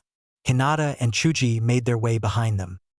Without warning, Hinata reached out of the ground and grabbed one of the 3's legs. What the? He was pulled down up to his neck and a hand hit him in the neck, knocking him out very easily. Before the 2 had a chance to react decently, the hands disappeared. Their eyes widened and they screamed in horror as both a tsunami of mud and a gigantic fireball flew at them. They turned and ran haphazardly into the clearing where Naruto had set the traps. In their panicked frenzy, they didn't even notice the well-hidden loops or the trip wires. One was unfortunate enough to activate a trap that sent senbon needles into several pressure points, knocking him out instantly. The other was pulled up into the treetops by the rope, only for some very strong ninja wire to wrap around him, pinning his arms at his sides. By the time Hinata and Chuji made it to the clearing, Naruto was halfway through the interrogation. I'm glad that Ibiki-sensei taught us some of the more effective techniques for interrogation. The poor Cloud Nin was being thrown up and down, much like a yo-yo, yelling in terror the whole time, while Naruto was jerking the rope up and down with a bored look on his face. After a few more moments of this, Naruto pulled the man up and looked him in the eye. So, you ready to spill or do I need to continue? As he said this, he pulled our very wicked curved dagger. One side was serrated almost like a saw while the other smooth, but obviously extremely sharp. No more please. Naruto stood there as the man slowly calmed down into, well, now they could understand him, and he was no longer incoherently babbling. So what was this message? The message is... Here the man whispered something that only Naruto could hear. His sweat dropped. Don't mess with me. There's no way that could be it. I'm telling you the truth. Please believe me. Naruto looked over at Hinata, who nodded. Hey, you got lucky. I'm not taking a chance, though. You and your team are coming with us. With that, and the evil grin Naruto flashed him, he blacked out. Within a few hours, with the help of Kage Bunshin, Team 7 arrived at the group of examiners. With a nod to each other, Naruto walked forward to speak with the examiner. What was the message? The message was, the Mizukage is a pervert and regularly reads Ika Ika Paradise and peeps at women in the hot springs. Team 7 instantly blushed deeply red, including Naruto. Well, your information is correct. They looked at him disbelievingly. Yup, we made it so that no one could guess it. Besides that, it's true. They all sweat dropped.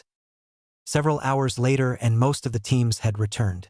The ones left were disqualified and teams of Chunin were sent to look for them. Not all of them were found and fewer were found alive. After a while, they arrived at a plateau that looked like it had been a mountain that had been cut smoothly by a gigantic sword. A small arena was in the center of the area, and they were led into it. It turned out that all the Kage used the exact same speech, and all the examiners interrupted in exactly the same way, except without the cough the Hayate usually gave. At the end of the decently long explanation, several people quit, leaving only 16 genin remaining. Now, we'll be holding a preliminary tournament. If you'll look at the screen over there, we'll see who our first fighters are. They all stared intently at the names rapidly cycling, so fast that only a few could follow its motion. Finally, it started slowing down before coming to a halt. First match. The names rapidly flashed across the screen, illegible to all but the quickest eyes. Two names unfamiliar to any of the Konoha genin were shown. If you will, please leave the combat area. The jounin by those doors over there will lead you to your box seats. The two combatants, however, will remain. Nodding their consent, the Chunin hopefuls cleared out and went to their respective boxes. They were separated by village. All the genin were put in a box with each of their respective villages' genin. The Konoha genin walked into the open door to see. Absolute luxury. Huge high-backed leather recliners were lined up in front of the tinted window. A very impressive array of refreshments and beverages were available in the cupboards to the left of the room. The maroon leather of the chairs blended well with the dark blue carpet and violet-colored walls. This wasn't the gaudy violet you see on flashy t-shirts, nor was it the bright violet you sometimes see on cars. This was a deep, majestic violet that any king worth his metal would love to have on his thick velvet cloak, in the typical fairy tale king style. Each person took their seats and procured their preferred snack as they sat. The typical goings-on between the Konoha genin was going on. In other words, Naruto and Hinata were sniggling. Chuji was slowly enjoying his snack.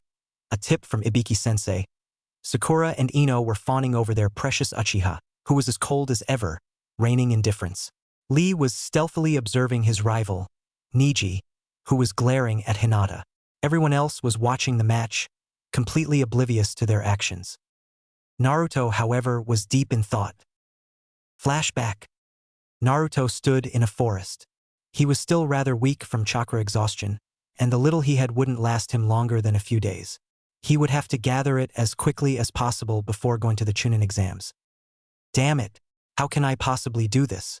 At the rate I usually go, it will take me nearly a year to get full again, and if I rush it, I could kill entire sections of the forest or even disrupt the balance of the earth. Wait, I got it. Naruto dropped his crutch and gathered a fair amount of the latent chakra around him, just enough to make a Kage Bunshin. Poof. You know what to do. The clone nodded and jumped off into the treetops. Naruto did the same, but in the opposite direction. As they leapt from treetop to treetop, they gathered as much chakra as they dared. Finally, just as soon as they made enough to make one clone, they did so and the two separated. Soon, each clone made a clone and each of those clones made a clone. Continued this way. If you happen to be a bird flying over this section of the forest, you would see a multitude of white dots flying through the treetops, randomly splitting into 2 white dots every once in a while. After nearly an hour, over 50 square miles were occupied by Naruto clones. Finally, they each spread out in equal distances and started gathering as much chakra as they could without the usual bad side effects. Minutes passed, and slowly each clone gathered as much as it dared. Finally, the original Naruto stood up. With a smile, he sent the mental signal to each clone to activate the next step. A massive poof resounded throughout the forest in stereo as each clone dispelled itself. Instead of dissipating, the smoke that is generated flew back towards the epicenter of the area covered by the clones, which happened to be where Naruto was standing. The mist wrapped itself around the boy, slowly seeping into his body. A blue aura surrounded Naruto, much like it did when he fought the ANBU in his last mission. This time, however, instead of rolling off of him, it was absorbed into him. The seal on his stomach glowed an ominous red that contrasted greatly with the blue of the chakra surrounding him. Slowly, the aura diminished and receded. Finally, after nearly 15 minutes of being levitated by his own chakra, Naruto finally set foot onto the ground.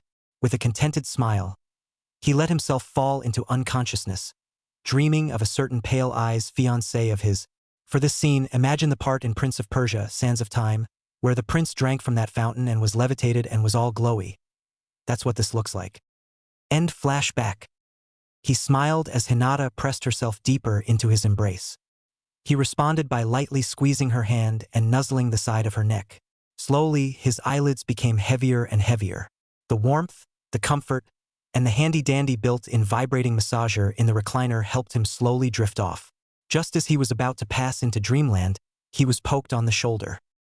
"Anata, Anata, Naruto, wake up!" Naruto's eyes flashed open only to see Hinata's amused and annoyed expression. "What is it, Hina-chan? You're up next." "Oh, okay." Over the speakers in the box, he heard the Jounin referee say, "Will Hyuga Naruto please enter the combat area?" Naruto grinned. "Time for my dynamic entry." Hinata giggled and pulled him into a very passionate kiss that left him somewhat dazed for a few seconds after she finally pulled away.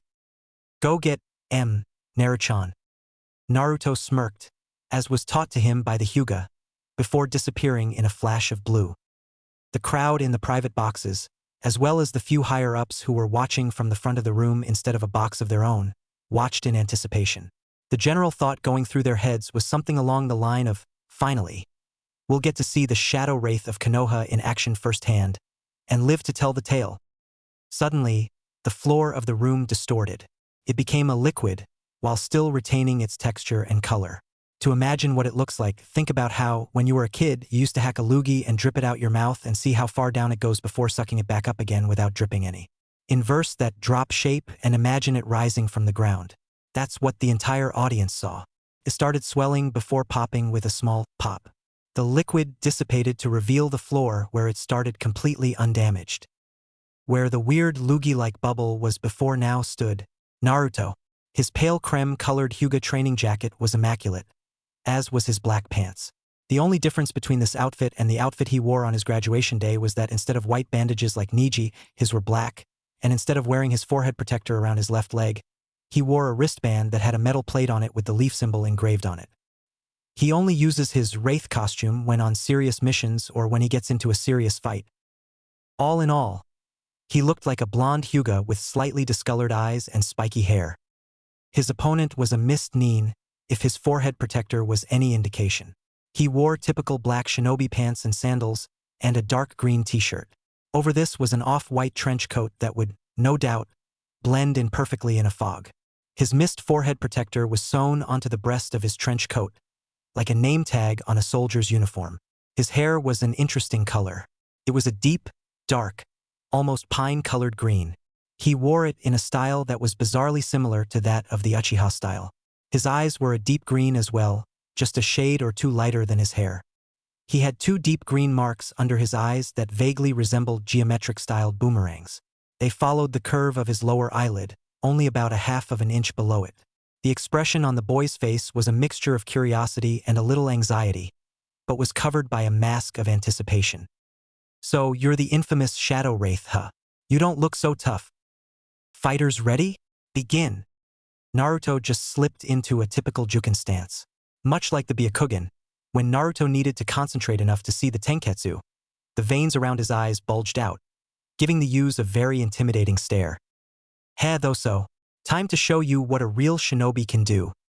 With a few hand seals, the boy slowly gathered a mist around himself. The mist drifted off of him in a strange parody of Naruto's shadow mist technique he used on his mission. The mist seeping off the boy slowly started forming speakers. It took almost all of Naruto's willpower not to sweat drop at the sight. I bet you're wondering what this is about, any? Well, I think I'll save you a monologue like the ones you Hyuga are so famous for and just show you. With a snap of his fingers, the speakers started playing. The pulsing thump of the hardcore trance that was being played resonated in each and every person's chest, giving them a feeling almost like they were being physically struck. The Mist Genin grinned most evilly before slowly closing his eyes. Slowly, he let the music take over. His moves suddenly seemed to fuse into the sound of the song. It was like his body became the physical representation of the music. Naruto frowned before launching a few shuriken at the dancing genin. The guy just sidestepped without missing a beat. Finally, the music reached a slow point. The high-pitched, yet strangely calming chord being played was the only sound. Slowly, the boy's eyes opened. Killer intent suddenly spiked out of the boy. Despite being a master of killer intent himself, Naruto was rooted to the spot. The music suddenly launched directly into a full-blown hardcore climax of the song. As it did so, the genin launched himself at Naruto. The first few hits painfully connected, but the pain was enough to snap Naruto out of his stupor. As the music played on, the two seemed to flow with it. The Mist Nin attacked in tandem with the changes in the music, while Naruto blocked them, giving the illusion that they were dancing. In truth, it was a dance of death. Their flowing, graceful, water-like movements slowly blurred faster and faster. It finally got to the point where only the most experienced could keep up with their speed. Finally, with a loud final thump of the music, the two flew apart. Both crashed into the opposite walls of the arena. A plume of dust and debris covered the impact points. Slowly, as it drifted away or settled onto the floor, the figures of two people were revealed in their respective areas. Naruto was standing in front of a rather large crater in the wall, but looked mostly unharmed. The other genin wasn't so lucky.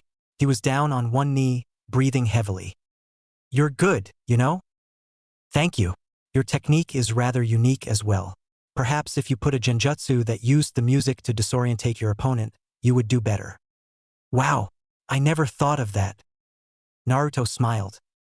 "Now, I think it's time to end this." "Funny. I was thinking the same thing." Naruto smoothly dropped into a very advanced Juken stance, while his opponent cued another song, this time heavy metal, screaming singer included. With a burst of speed in time with the heavy strumming of the guitar, the Mist Genin shot forwards. He made a few seals before calling out, "Mizu Bunshin no Jutsu." Several of his copies appeared next to him. They continued running at Naruto, who just held his stance. Suddenly, time seemed to stop. Even the music went quiet. "You are within range of my divination." Everyone's eyes went wide, as even the Mist Shinobi knew about the Hyuga divination field. With a sudden burst of chakra, Naruto jumped forwards, calling out each series of strikes as he landed them. 2 strikes, 4 strikes, 8 strikes, 16 strikes, 32 strikes, 64 strikes. "Hack Rokuju Yanshu," Naruto said in a calm voice. "You no longer have the ability to mold chakra. You will also find it difficult to move. Be lucky I only used process chakra. You should regain use of your arms and legs in a few hours." Winner, Hyuga Naruto. Applause came from the stands where the Mizukage and his attendants watched. Smiling, Naruto reached down and grabbed the Mist Genin's hand, pulling him to his feet. "Hey, that was a good match." "Yeah, I lost though." "Don't worry about it too much. In case you didn't know, I'm Hyuga Naruto. Daisuke. Mizu Daisuke." "Mizu, huh? I'm guessing you were an orphan, weren't you?" "Yeah, how'd you know?" "Isn't it standard procedure in Kirigakure to give their orphans the surname Mizu when they don't have any official record for them?" "Why, yeah. You know, I was an orphan until I was 6. "What? Really?" "Yeah. Then I developed these eyes, and I was adopted into the Hyuga. My surname before that was Uzumaki, but I'm sure that was one given to me in the aftermath of the QB attack. You're familiar with that event, aren't you? Why, yeah. For a minute, the silence was oppressive as the medic Nin that made their way to the genin arrived, checking over Daisuke for any injury. Naruto suddenly reached into a pocket and pulled out a scroll. He opened it and used the pen that was wrapped in it to write something down quickly. By the time the medic Nin were done loading their patient onto the stretcher, Naruto had torn off the note he wrote. Rolling it up quickly, he walked up beside the injured Miss Genin. Hey, if you ever need help, send word to the Hyuga compound in Konoha. Okay? Be sure to ask for either Hyuga Naruto or Hyuga Hinata. Oh, and here's a small parting gift. Smiling, Naruto tucked the piece of paper into the boy's hand. Arigato. The boy slowly unwrapped the paper and read it over several times. Genjutsu, he muttered. Hyuga Naruto, I'll remember you. Naruto smiled and walked away. He made his way up to the box, where he was greeted enthusiastically by Hinata and Chuji. Naruto-kun. Hinata glomped him before he had a chance to take even one step into the room. Good job, Naruto. Thanks, Chuji. Making their way back to their chairs and resumed their preferred activities. After a minute, Hinata finally asked, Naruto, why did you give that paper to that guy? Because, Hinata, he reminded me of how I used to be before I was adopted. His eyes. They were the eyes of someone who is always alone. Eyes full of hurt. I see. I'm glad, Hina-chan. The next match was being chosen, as shown by the flashing names on the screen. Finally, the next two names were shown on the screen. Match 3, Rock Lee vs. Akimichi Chuji. YOSH. It's my turn. Chuji sighed. Of all people, why did I have to get the fashion-challenged weirdo? They made their way down to the middle of the arena. Begin. Lee shot out like a flash, pulling up into one of his typical moves. Konoha Senpu. Chuji stepped back and avoided the kick to his head, but failed to see the next one to his ankles. Falling hard, he dodged the next few blows by rolling around on the ground and pushing himself up into a back flip, landing on his feet. You are quite acrobatic. You're an eyesore, but I'll give you the fact that you're fast. Thank you. My flames of youth burn brightly. I only hope that your defeat will not diminish your flames, only that they may burn brighter to match the beauty of mine. Chuji, instead of talking, took the opportunity to flash through some hand seals, not bothering to announce his jutsu. He watched in amusement as a huge gust of wind blasted the spandex-clad weirdo into the wall of the arena. Less talk, more pain, fuzzy brows. As Naruto is now somewhat formal, Chuji developed a tendency to make nicknames for everyone he meets. Lee got up and charged again. They too traded blows and blocks, seeming on even ground. Smirking suddenly, Lee's punch turned into a hand grabbing something. Chuji didn't have the time to react as he felt the ninja wire wrapped around his feet tighten. He felt himself leave the ground as Lee started to spin, swinging Chuji along for the ride. Finally, Lee let the poor boy go, yelling, Konoha Teifuin. Boom! From the point of impact against the side of the wall, cracks spread out like spider webs, reaching all the way to the lip of the arena wall. With a rumble and a crack, the entire wall collapsed on the place where the poor boy lay. By the time the dust and dirt cleared and one could see clearly, a pile of rubble lay where Chuji had fallen. Rocks the size of cars lay piled upon each other, along with a fine mixing of sand and gravel. In short, it was impossible to have survived. No, Chuji! Chuji! Naruto and Hinata watched in horror. They waited, hoping, praying that some sort of movement could be seen. But there was nothing. Even Lee himself seemed shocked that he had done so much damage, even killing a fellow Konoha shinobi. No, no. No! Naruto's yell reverberated through the arena. His cry of anguish was so full of heartbreak that even the most battle-hardened jounin were moved.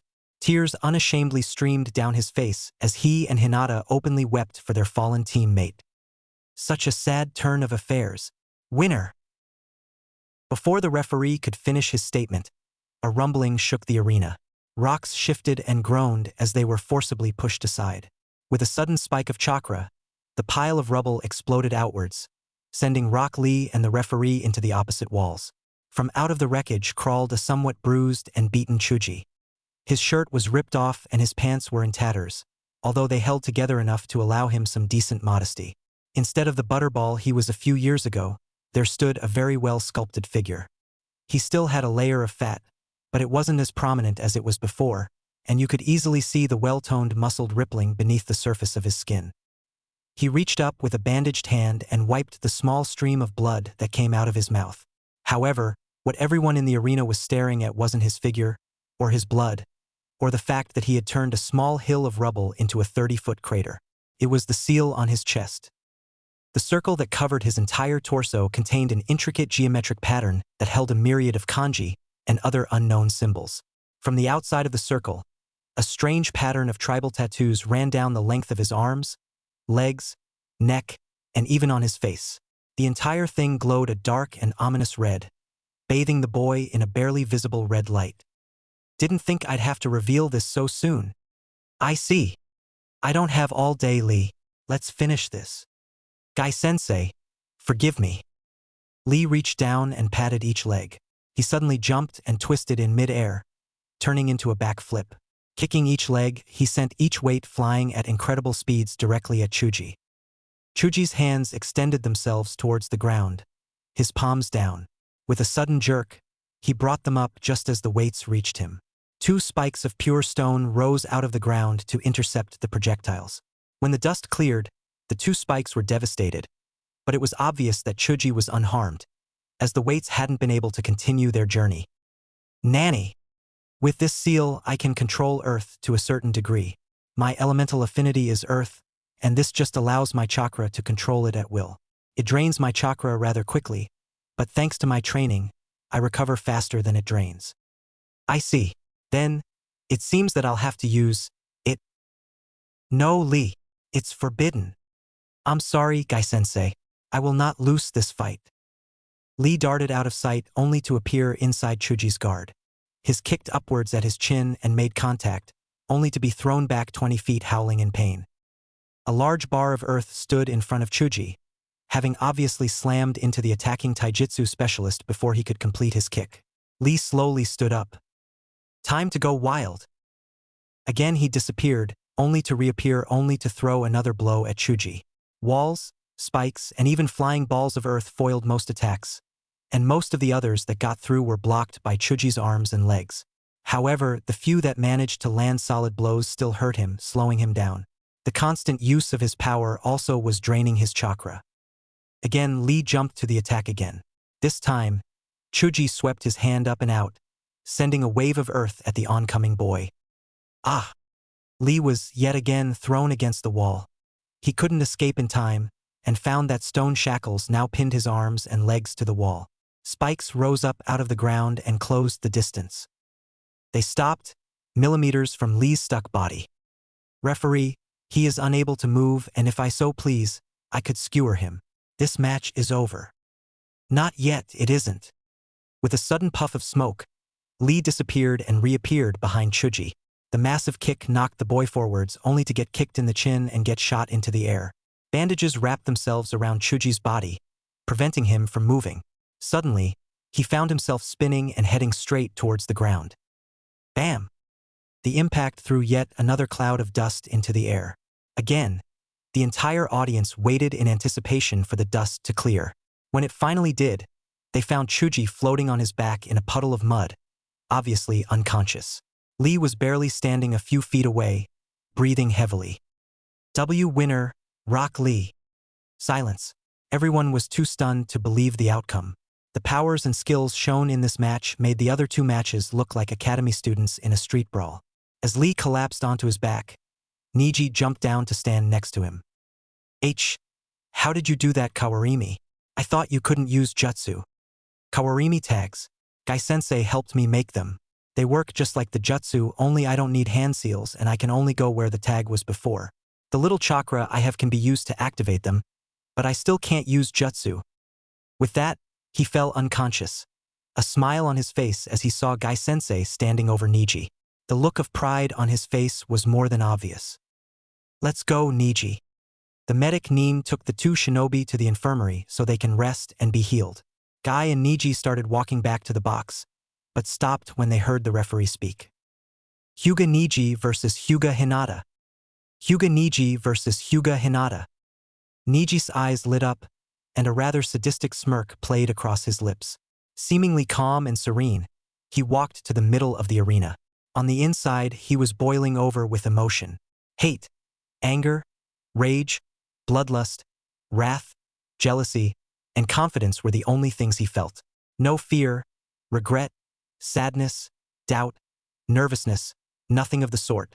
Today is the day I get revenge on the main house. Hinata, in the arms of her beloved, didn't quite shake with fear, but it was obvious that she was nervous. Her hand made its way to her lips, her old sign of nervousness, and her eyes cast doubt like a shadow. Of all people, why did it have to be Niji and I-san? Hinata Naruto's voice broke her thought process. We both know that you can do it. Just remember how we trained. Hinata looked up into his pale blue eyes. A deep feeling of nostalgia overcame her as she remembered. Flashback. Yeah, I have a lot of these, but it's better than just explaining it through conversation. Hinata and Naruto were facing each other. Naruto was in the basic Juken stance, while Hinata stood a ways away in the basic Academy Taijutsu stance. Without warning, Hinata darted forward, punching and kicking several times, only to have them blocked. Jumping away, she flashed through several hand seals. As a team rule, they never shouted out their jutsu, giving them an element of surprise. As such, it's harder for the enemy to copy or avoid the attacks. A ball of water condensed in her hand. She threw it at Naruto's still form. While he was dodging, she flashed through another set and cast her next jutsu. The earth at Naruto's feet was turned to swamp, trapping him in quicksand. Hinata's third jutsu, Hausenka no Jutsu, rained down a flurry of small fireballs. Thinking quickly, Naruto started spinning. Kaiten. The quicksand and fireballs were blown away by the spinning chakra ball, unable to pierce it. Hinata again took the opportunity to do another set of seals, and she disappeared under the ground. Naruto stopped his spinning to see an empty field. Settling into an advanced defensive stance, he waited. Suddenly, a hand grabbed each one of his ankles. Before he could be pulled under, he did another Kaiten, this time jumping as well. Using chakra to stabilize himself in mid-air, he was able to land without injury. Hinata jumped up and threw several kunai, only to see Naruto just stand there as they all passed him by without hitting him, or even coming close. You missed. Look again. Naruto looked at the kunai right in front of him just in time to catch the exploding note finish burning up. Boom. The explosion launched him into the air. Several cuts suddenly made their appearance on his body, from yet another jutsu Hinata did. She jumped into the air above him, flashing through yet another set of hand seals. Naruto realized what she was going to do and frantically tried to adjust his trajectory. Hinata finished her seals and raised her hand to her lips. Katan, Gukakyu no Jutsu. The huge ball of flames completely covered Naruto and drove him into the ground. Before he had a chance to recover, Hinata landed and called out her next jutsu. Suetun, Suryuden no Jutsu. A moderately sized dragon of water rose from a fissure in the ground, being formed from the groundwater, and flew at Naruto's prone form.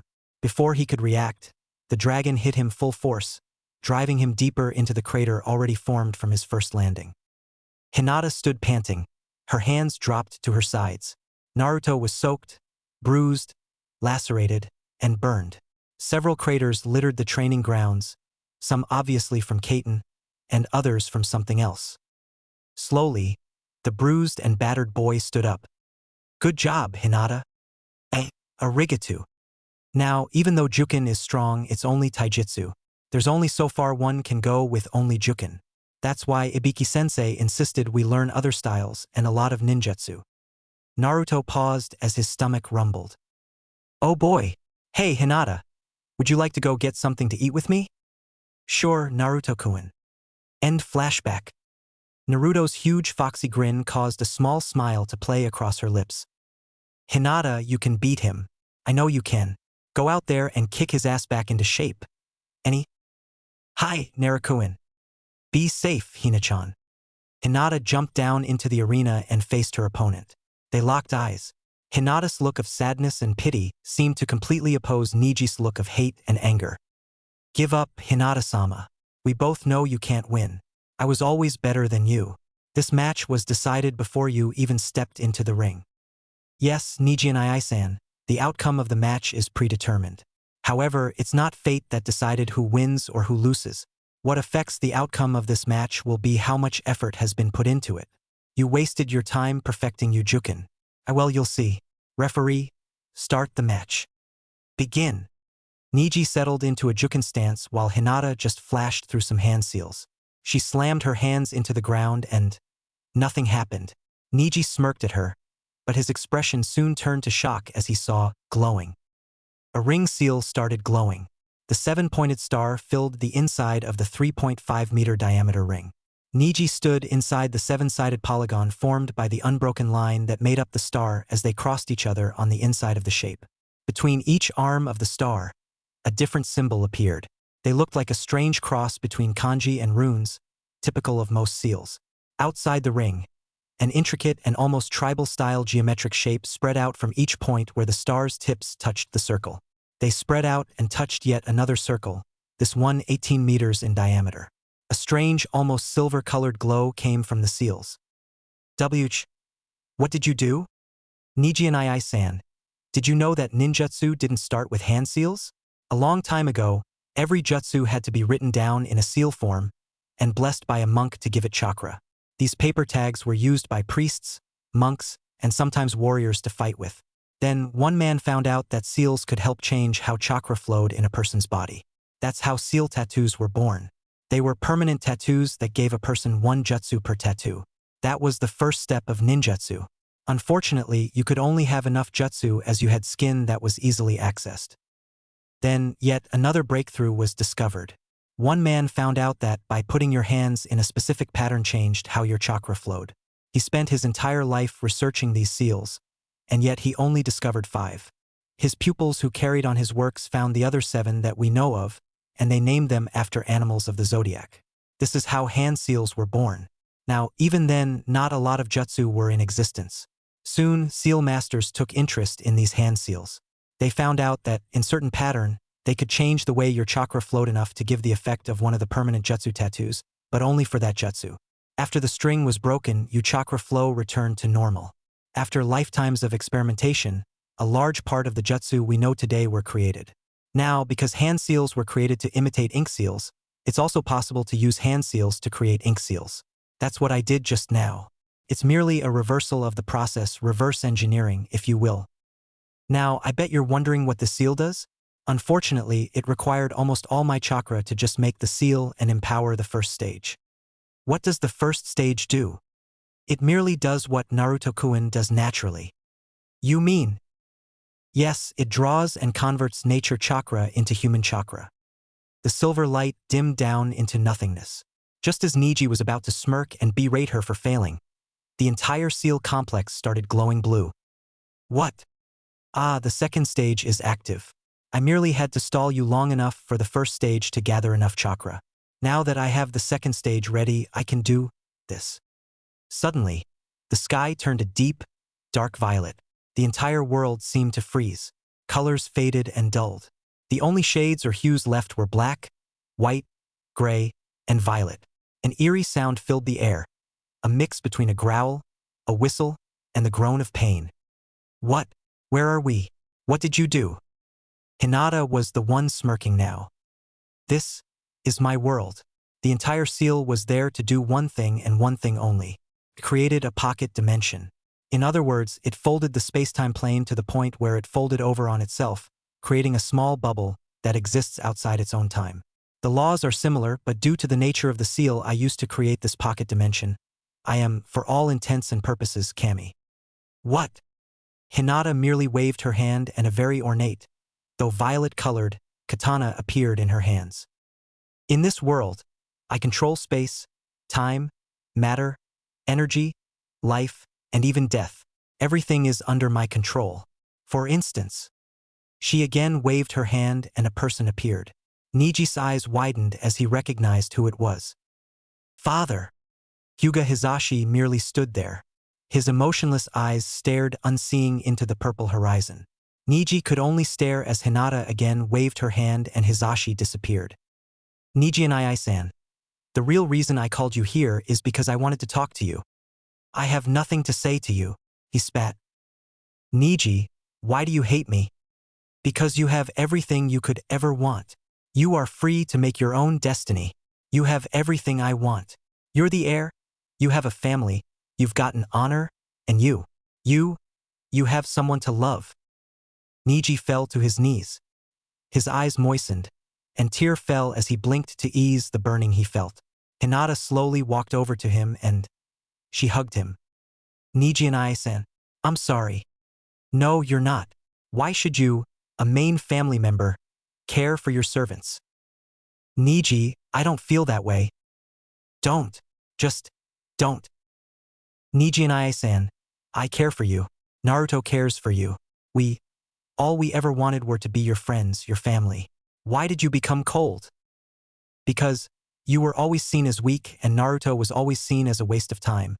But you managed to completely stop an invasion. You got the highest honor a shinobi could get, you found someone to love, and your love became your betrothed. As for me, the council would never consent to train me farther because the branch members must be weaker than the main family members. Then, I finally found someone to love, someone I wanted to be with. But when the council found out, they refused to allow me to see her. You have everything given to you and I just get it all taken away. It's just not fair. Niji and I-san, just go away, Hinata-sama. Hinata stood up. Her own tears were falling. She reached out a hand and touched his forehead. She stood back and said, Niji, in this world, anything that happens to you here happens to you back in reality. And here I am God. And as God, I declare the caged bird seal to be cruel. I free you of your curse. Niji fell back in pain. His forehead glowed a sickly pale greenish yellow, the color of Niji's curse seal tattoo. It felt like his forehead was going to split open. He writhed in pain, rolling over and over, yet refusing to scream. Then, as suddenly as it started, it stopped. Niji and I-san, the tattoo will remain on your forehead forever. But, for all intents and purposes, the seal is gone. It can no longer be activated. To punctuate this fact, she raised her hands in the activation seal and forced enough chakra through it to kill him. But nothing happened to Niji. Hinata-sama, why? Because I hate those looks. The looks of hate. I want you to be my friend again, cousin. Hi. Niji, when we go back, I'll pass out from chakra exhaustion. I'm sorry, you win this match. With a flash, everything turned back to normal. The world slowly sped up to normal speed. Hinata smiled one last smile before she fell. Winner, Hyuga Niji. Naruto jumped over the railing and knelt down at Hinata's side, cradling her head. Hinata-chan, what happened? I released his seal. Thank you, Hinata-chan. Naruto-kun, please. Don't hold it against him. I won't. Hinata smiled again before falling asleep. He smiled lovingly as her face radiated peacefulness. He picked her up bridal style and walked with her into the medic ward, followed closely by Niji. Niji-san, did she remove it? Yes, Naruto-sama. Niji, what did I tell you about calling me Naruto-sama? Naruto-san is just fine, although it makes me feel old. Hi, Naruto-san. Naruto smiled and set Hinata down on the wheeled hospital bed as if she were made of glass. He pulled the blanket and sheet up over her sleeping body, carefully tucking it underneath her. Hinata smiled and snuggled deeper into the pillow, grabbing onto Naruto's hand unconsciously.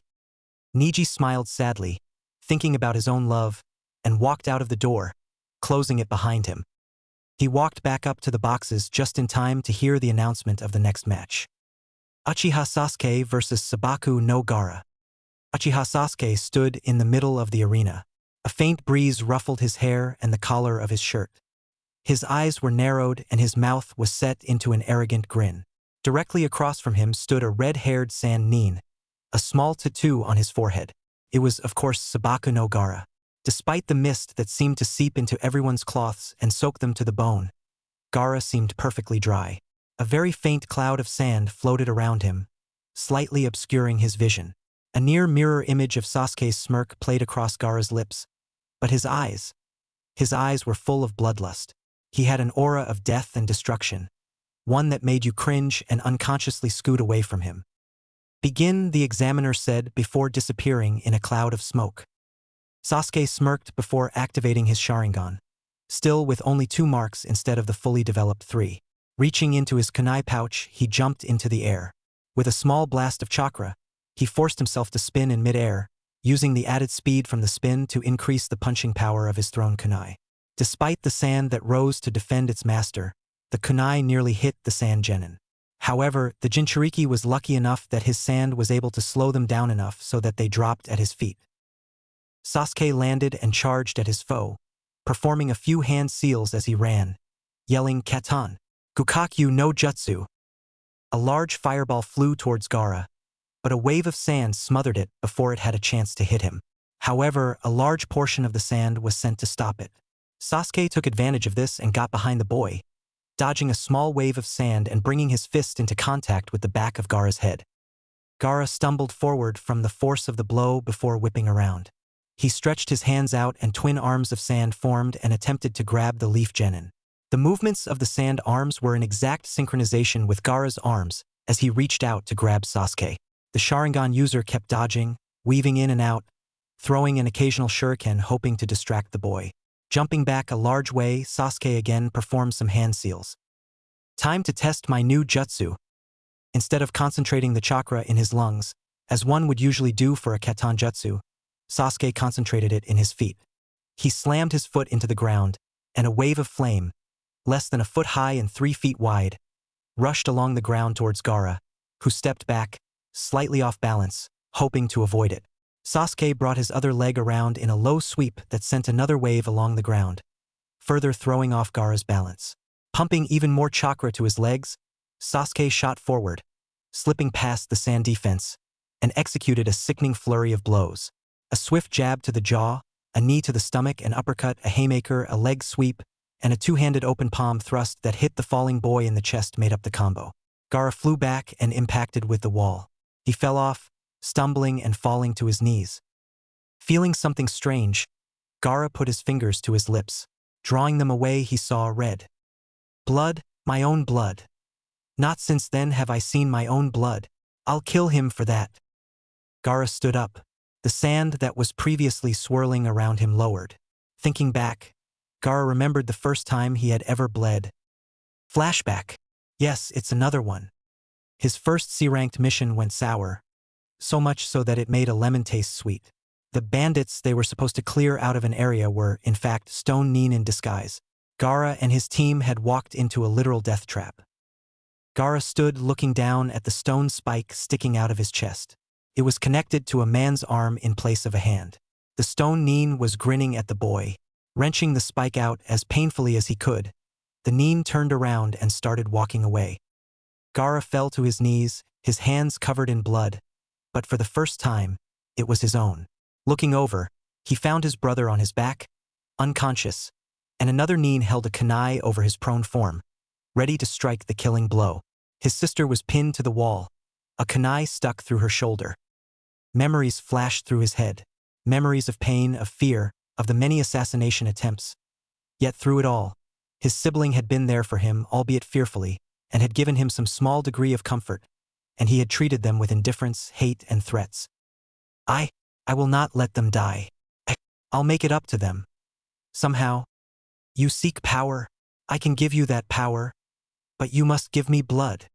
Shikaku, give me your chakra now." The Jounin stopped.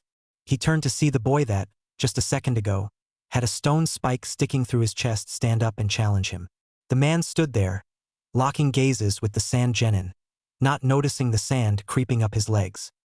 Gaara reached out his hands, one towards the stone Jounin, and one towards the Nin that threatened his siblings. His hands spread, fingers pointing towards the Nin. Sabaku Q. The sand engulfed their bodies. He clenched his fists, yelling Sabaku So-So.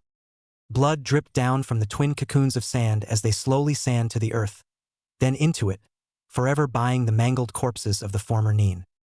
Gaara slowly fell to his knees. Using the last of his strength, he crawled over to his siblings. Temari, despite the kunai embedded in her shoulder, could only stare in fear, hoping her brother didn't plan to carry out the many threats he'd given them. Temari! She jumped and flinched, closing her eyes, waiting for the pain. Gomen! Her eyes snapped open to see her brother's slowly close as he slipped into unconsciousness. Gaara, I forgive you. When they finally returned to the village, they went to train, after giving their report to the Kazekage. Usually, only Kankuro and Temari trained with Baki, but for some reason, Gaara decided to show up. Baki-sensei! The Sand Jounin froze up. Gaara had never called him that before. Train me in taijutsu. End flashback. Gaara's sand slowly crept back into the gourd and the cap replaced itself. Reaching up to his shoulder, Gaara undid a clasp. Boom! The gourd fell off his back, embedding itself at least a foot into the ground. Gaara took a few steps forward and settled into a taijutsu stance. Bring it! Sasuke smirked before charging in. Flurries of blows were rained down upon Gaara. What Sasuke didn't expect was for each and every one of them to be blocked. The two genin danced back and forth across the arena, trading blows, grabs, throws, even an occasional kunai or shuriken. Before long, the prolonged use of the Sharingan was really beginning to show on Sasuke. His moves became slower, his blocks less effective, and his mind started working more sluggishly than usual. Before long, he found himself on his back, looking up through the mist towards the obscured sky. Gaara slowly walked forward, his features set into a serious expression. Slowly, Sasuke stood, testing his shaking legs. Uchiha Sasuke, it's time to end this. Gaara brought his thumb to his mouth and he bit it. Shit, a summoning. Sasuke whipped out a kunai and held it in a defensive position, looking around warily. Gaara swiped his blood-covered thumb over the tattoo on his forehead, and then performed several hand seals. Sasuke looked up and saw Sasuke-chan. Ka-san. Sasuke could only stare in amazement as his mother appeared out of nowhere. He took a step forward, then another. His mother closed the distance. He reached out and pulled her into an embrace. He started crying into her shoulder, saying, Ka-san, you're alive. I missed you so much. Shoo, Sasuke-chan. It's okay. Just let it all out. Sasuke continued to cry. After a moment, he stopped and looked up at her again. She put her hand on his shoulders and looked him in the eyes. Sasuke-chan, I'm sorry, but her features started blurring, and her voice started changing. It's time. They took on a much darker form. To accept your fate, foolish little brother. Sasuke's eyes widened, and he took a step back. Uchiha Itachi stood there, exactly like he was on that night. Goodbye, brother. Sabaku Soso. The genjutsu dissolved as the sand that had covered Sasuke's body imploded, spraying copious amounts of blood all around the arena. Gaara's gourd picked itself up off the ground and floated onto his back. Gaara reached back around and reconnected the strap. He calmly walked out of the arena, leaving the battered and broken body of Uchiha Sasuke laying on the ground, as the medic Nin frantically tried to heal him. Time skip. Hinata slowly woke from her dreams. As vivid as they were, she forgot them the moment she awoke, only left with a feeling, a vague imprint as to what they once were. Her arm felt warm and she looked over to see Naruto. He was sleeping on the chair next to the bed, holding her arm to his chest almost as if it was his lifeline and he would die if he let it go. Slowly, Hinata sat up. Her slight movement woke Naruto from his fitful sleep. He blinked a couple of times before he realized where he was. Hina-chan, how are you feeling? I'm fine, Naru-chan. He smiled. His hand found hers and their fingers intertwined. He gave her hand a small squeeze, hoping to reassure not only her, but himself as well. Their eyes met and they stared into their eyes, so similar yet so different. The distance between their lips started shrinking. They came closer and closer. The scent of the other was heavy, making each lightheaded. Just as their lips were about to meet, the door to the hospital room opened and a nurse walked in. She looked up to see the betrothed couple break apart, blushing deeply. Oh, dearie me, I'm so sorry. I hope I didn't interrupt. No, we're quite unoccupied, growled Naruto, managing to mix both anger and sarcasm. Quite a feat. Oh, well, in that case, Hyuga-sama, you're doing fine, and the doctor has given his okay for you to leave. Then you can go back to being, ahem, unoccupied. The two love-struck teens blushed, almost competing with each other, seeing who can make the most unrealistic red. Hyuga Naruto, I presume? Naruto turned away from the weathered training post. He was currently practicing on to stare at the strangely dressed man leaning on a tree at the edge of the clearing. The man had a forehead protector completely different from any he had ever seen before. The battle armor underneath a red overcoat was rather intimidating. His long and unruly hair was tied into a loose ponytail that stretched down to his lower back. Naruto yet again thanked his studies in the Hyuga compound. The Toad Sannin Jiraiya, I presume? Oh, you've heard of me? Perhaps from my works. The man pulled out a signed copy of Ica Ica Paradise XXVII, Return of Long Tool. What, you wrote that? Yes, I do. Gah, pervert. Streams of chakra wrapped itself around Jiraiya's legs and drug him under the ground up to his neck. Oi, Gaki, let me out of here. The man struggled against the earth that entrapped him. No, you're the one that made Hayashi such a closet pervert. And Niji Sen too. So, the Hyuga clan head reads my books? Shut up. After half an hour of torture with a Suetun Jutsu and plenty of begging from Jiraiya, the Sannin was finally released. Why did you come here, Jiraiya-sama? I have a mission for you. Naruto looked up, openly displaying his excitement. As you know, the war with sound is in a stalemate right now. The problem is we think that they're going to be starting a massive offensive. Things are going to escalate and we can't afford to take many more losses. So it's our job to find Tsunade the Slug Sannin. She's the best medic nin in the entire world. And we need her to start training some more medics nin for the war. And why am I going on such an important mission? Because I was in the area when I got the messenger bird, and Sandaime himself recommended you. There was no time to send some ANBU to help, and reports are that Orochimaru may try something against her. No doubt he'll have a horde of sound nin with him. That's why we'll need your help. Sandaime told me about your exploits. With your bloodline and your Kagebunshin, you could probably keep the sound nin off our backs while we incapacitate or kill Orochimaru and get Tsunade out of there. Fewer losses on our side, too. Also, she was reportedly in the area, and you are the best choice of available nin in the area. I'm assuming this is an A-rank mission. Actually, it's more like an S-rank mission, due to possible encounters with Orochimaru. I see. However, Kagebunshin are no match for Jounin and most Chunin. No matter how many I make, I won't be able to stall them for more than a minute or two. I already thought of that, so I'll be teaching you while we travel. Your Kagebunshin will have to learn how to reinforce themselves and how to self-replicate. It's not really that hard, especially since your bloodline allows you to draw chakra from your surroundings. An interesting idea. I'm ashamed that I haven't thought of it before. But what I want to know is why you're teaching a possibly A or S-ranked to a genin. I'll be honest with you, kid. But know that this is an S-ranked secret. You can't tell anyone. Got it? Understood. Okay, Konoha is royally screwed. The sound convinced Cloud and Stone to ally themselves with their village. Stone is still angry from the last war with them, and Cloud wants to get back at us for the kidnapping incident. Thankfully, Sand recently withdrew from the alliance. Apparently, their Kazekage has other things to do that, thankfully, have nothing to do with Konoha.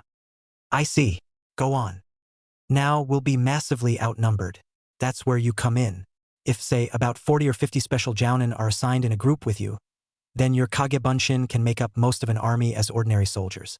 Of course, the specialists are there for specific missions, such as Tai, Nin, and Genjutsu specialists, stealth and sabotage specialists, and a fair amount of ANBU to take out the more powerful opponents and to protect the real you. Your Kagebunshin can draw chakra from their surroundings, so they can use jutsu and reinforce themselves. And they can self-replicate. Should one or more of their comrades get dispelled, then they can create another to replace him. And should a scout come upon an enemy, he can replicate and then dispel himself to relay a message to you. In short, you can be a one-man army. The problem is that in one-on-one fights, you might not win. That's why ANBU will be guarding you.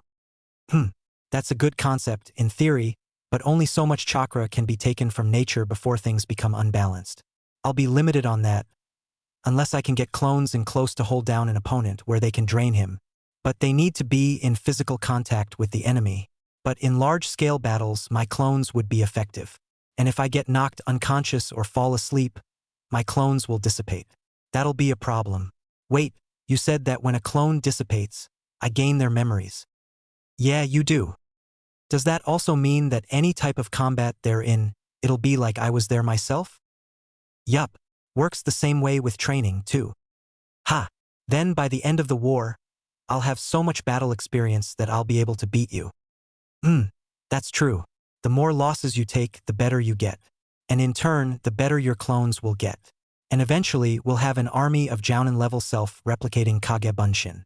In a war, you'll be unstoppable. But the problem is still your one-on-one fights.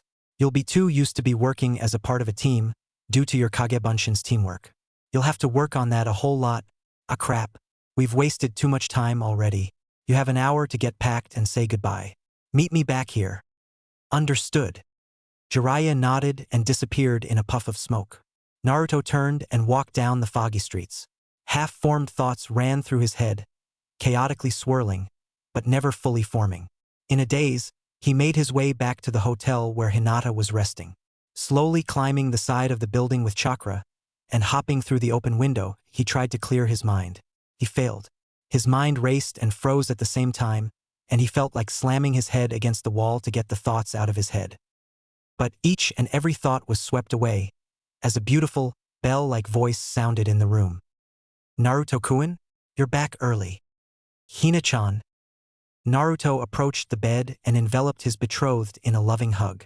She squealed slightly before relaxing into his arms. Naruto-kun, what's wrong? I have a mission. What? But you've got to train for the 3rd exam. It's an order directly from Sandaime. But I don't want you to leave. I know, but I have to. It's an A rank, possibly S rank. What? It's important to the safety of Konoha. If we fail, we may not win the war. I have to go. I don't want to leave you, but have to. I'll be back before the 3rd exam. Okay? Okay. But what'll I tell Ibiki-sensei and Chuji-kun? Tell them exactly what I told you. Okay. But don't think you'll be leaving empty-handedly. Hinata grinned coyly and pulled him into a deep kiss. Naruto relaxed onto the bed, lying next to her. Their tongues met and danced, pushing for dominance. Neither found it, but neither cared. Their hands wandered over their partners' bodies, caressing each and every curve and crevice. Time passed as they lay kissing and fondling each other, completely entranced by the subtle dance of their hands across their partner's body. Slowly, they pulled each other into a loving hug. After a few moments of cuddling, Naruto stood. He walked around and packed his bag with everything he'd need for this trip. It didn't take long. He walked back over to Hinata's side. I'll be thinking of you, love, he said. I'm glad to know you'll be getting off on my mental image. Naruto blushed and Hinata giggled. It's so much fun teasing him. Naruto kissed her one last time and jumped onto the windowsill. I love you, Hina-chan. He smiled and jumped, running even as he landed. I love you too, Naruto-kun. Jiraiya was rather impressed by the young boy's stealth. The only indication that he'd dropped out of the trees and landed behind the legendary Sannin was the air disturbed by his passing. You ready? Yes. Let's go. Despite having run for an hour straight, jumping from tree branch to tree branch, neither ninja was breathing very hard. Soon, the trees began thinning out, just as the sun started turning the everlasting mist into an orange cloud. Jiraiya jumped down into a clearing and stopped. Naruto landed next to him. Is something the matter? No. But this is a good place to set up camp. Also, there are natural hot springs nearby. How do you know? You can smell the sulfur, and my pervert senses are tingling. The convicted pervert lecherously grinned, making Naruto sweat drop. In any case, don't you think you'd better teach me how to reinforce a Kage Bunshin now? Yeah, make one now. With a poof of smoke, an exact replica of the adopted Hyuga appeared. Good. Do you see how the chakra is formed to make it? Yes. Describe it to me. The chakra condenses and compresses air, water molecules, and dust floating in the air into a human shape. It's mostly air. Then the chakra heats up the gathered stuff and solidifies it, vaporizing most of the water molecules, creating the poof and cloud of smoke. Then the leftover chakra is split between the clones and is run through its chakra circulatory system, allowing it to do jutsu. However, the construct is very weak, and a solid blow will disrupt the chakra holding it together, causing the air to rush out and creating the small poof and another cloud of smoke. The Byakugan can't tell the difference between the Kage Bunshin and a human due to the chakra circulatory system in each one. The Sharingan can because the body usually has several small defects that even the Byakugan's sharp sight cannot detect. Good. You've done your homework. Now, to reinforce your Kage Bunshin, you gotta have the chakra that holds together its framework constantly being replenished, as well as concentrate extra chakra into the skin, allowing it to resist damage. Too much damage in a short amount of time will destroy it, as will a dismembering or a killing blow. However, because the chakra is constantly replenishing itself, it'll be able to correct damage to the form, given enough time and chakra. But for now, just concentrate on getting the chakra to concentrate on your Kage Bunshin skin. Naruto nodded and turned to his clone, while Jiraiya ran off, heading to the mysterious clouds of steam a little ways away, visible over the treetops. After several failed attempts, Naruto managed to get the clone to resist a punch to the chest. But it still wasn't perfect. Even if he hit only a little bit harder, the clone would dissipate, and a hit to the head will still dispel it. With a sigh, he said, "Try it again." His newest clone nodded and concentrated the chakra again, forming a protective layer just underneath the skin. After a while, Naruto nodded. He pulled his fist back and belted the poor clone over the head. The clone fell. "Ow! You didn't have to hit so hard." "Yes, it worked." Yeah, I know, good job," the clone said, rubbing the lump that sprouted out of his head. Naruto sat down next to his clone and waited. The lump eventually receded. Naruto could see the weak spot in the clone's structure, and it probably wouldn't withstand another hit to the same area. "I want to try something." The clone nodded and the both stood. Naruto hit it hard in the chest. The clone stumbled back, but regained its balance. "Ow! You could have warned me, you know? But it's much more fun this way." The clone shuddered and whispered, "Sadist." Naruto rushed in and kicked at the clone, who managed to bring up an arm to block the blow. However, the already stressed structure of the Kage Bunshin couldn't handle another jolt, and it was destroyed. "Damn. Looks like 3 hits is my limit." He sighed. Getting a sudden idea, he created yet another Kage Bunshin. "What? Gonna kick the crap out of another clone?" The clone's almost bitter voice made Naruto pause for a moment. "No. I wanted to see if you could make reinforced Kage Bunshin, and then drain nature chakra to keep you alive." The clone raised an eyebrow but went through the hand seals anyway. With a poof, 5 more clones were created. Naruto went over and hit each one, making sure they could withstand the blow. They all held firm. He looked over at the clone that created the clones. Its face was screwed up in concentration as it drew chakra to recharge the small space it had for its chakra pool. It wasn't much more than a Chunin-level chakra, but it would do. "Well, I think we did well today. How about a nice spar to finish it off?" The clones grinned evilly. Later that night, as Naruto sat by the fire, bandaging a few cuts and scrapes, fighting clones that could throw jutsu at you was a lot harder than the taijutsu-only matches he used to have.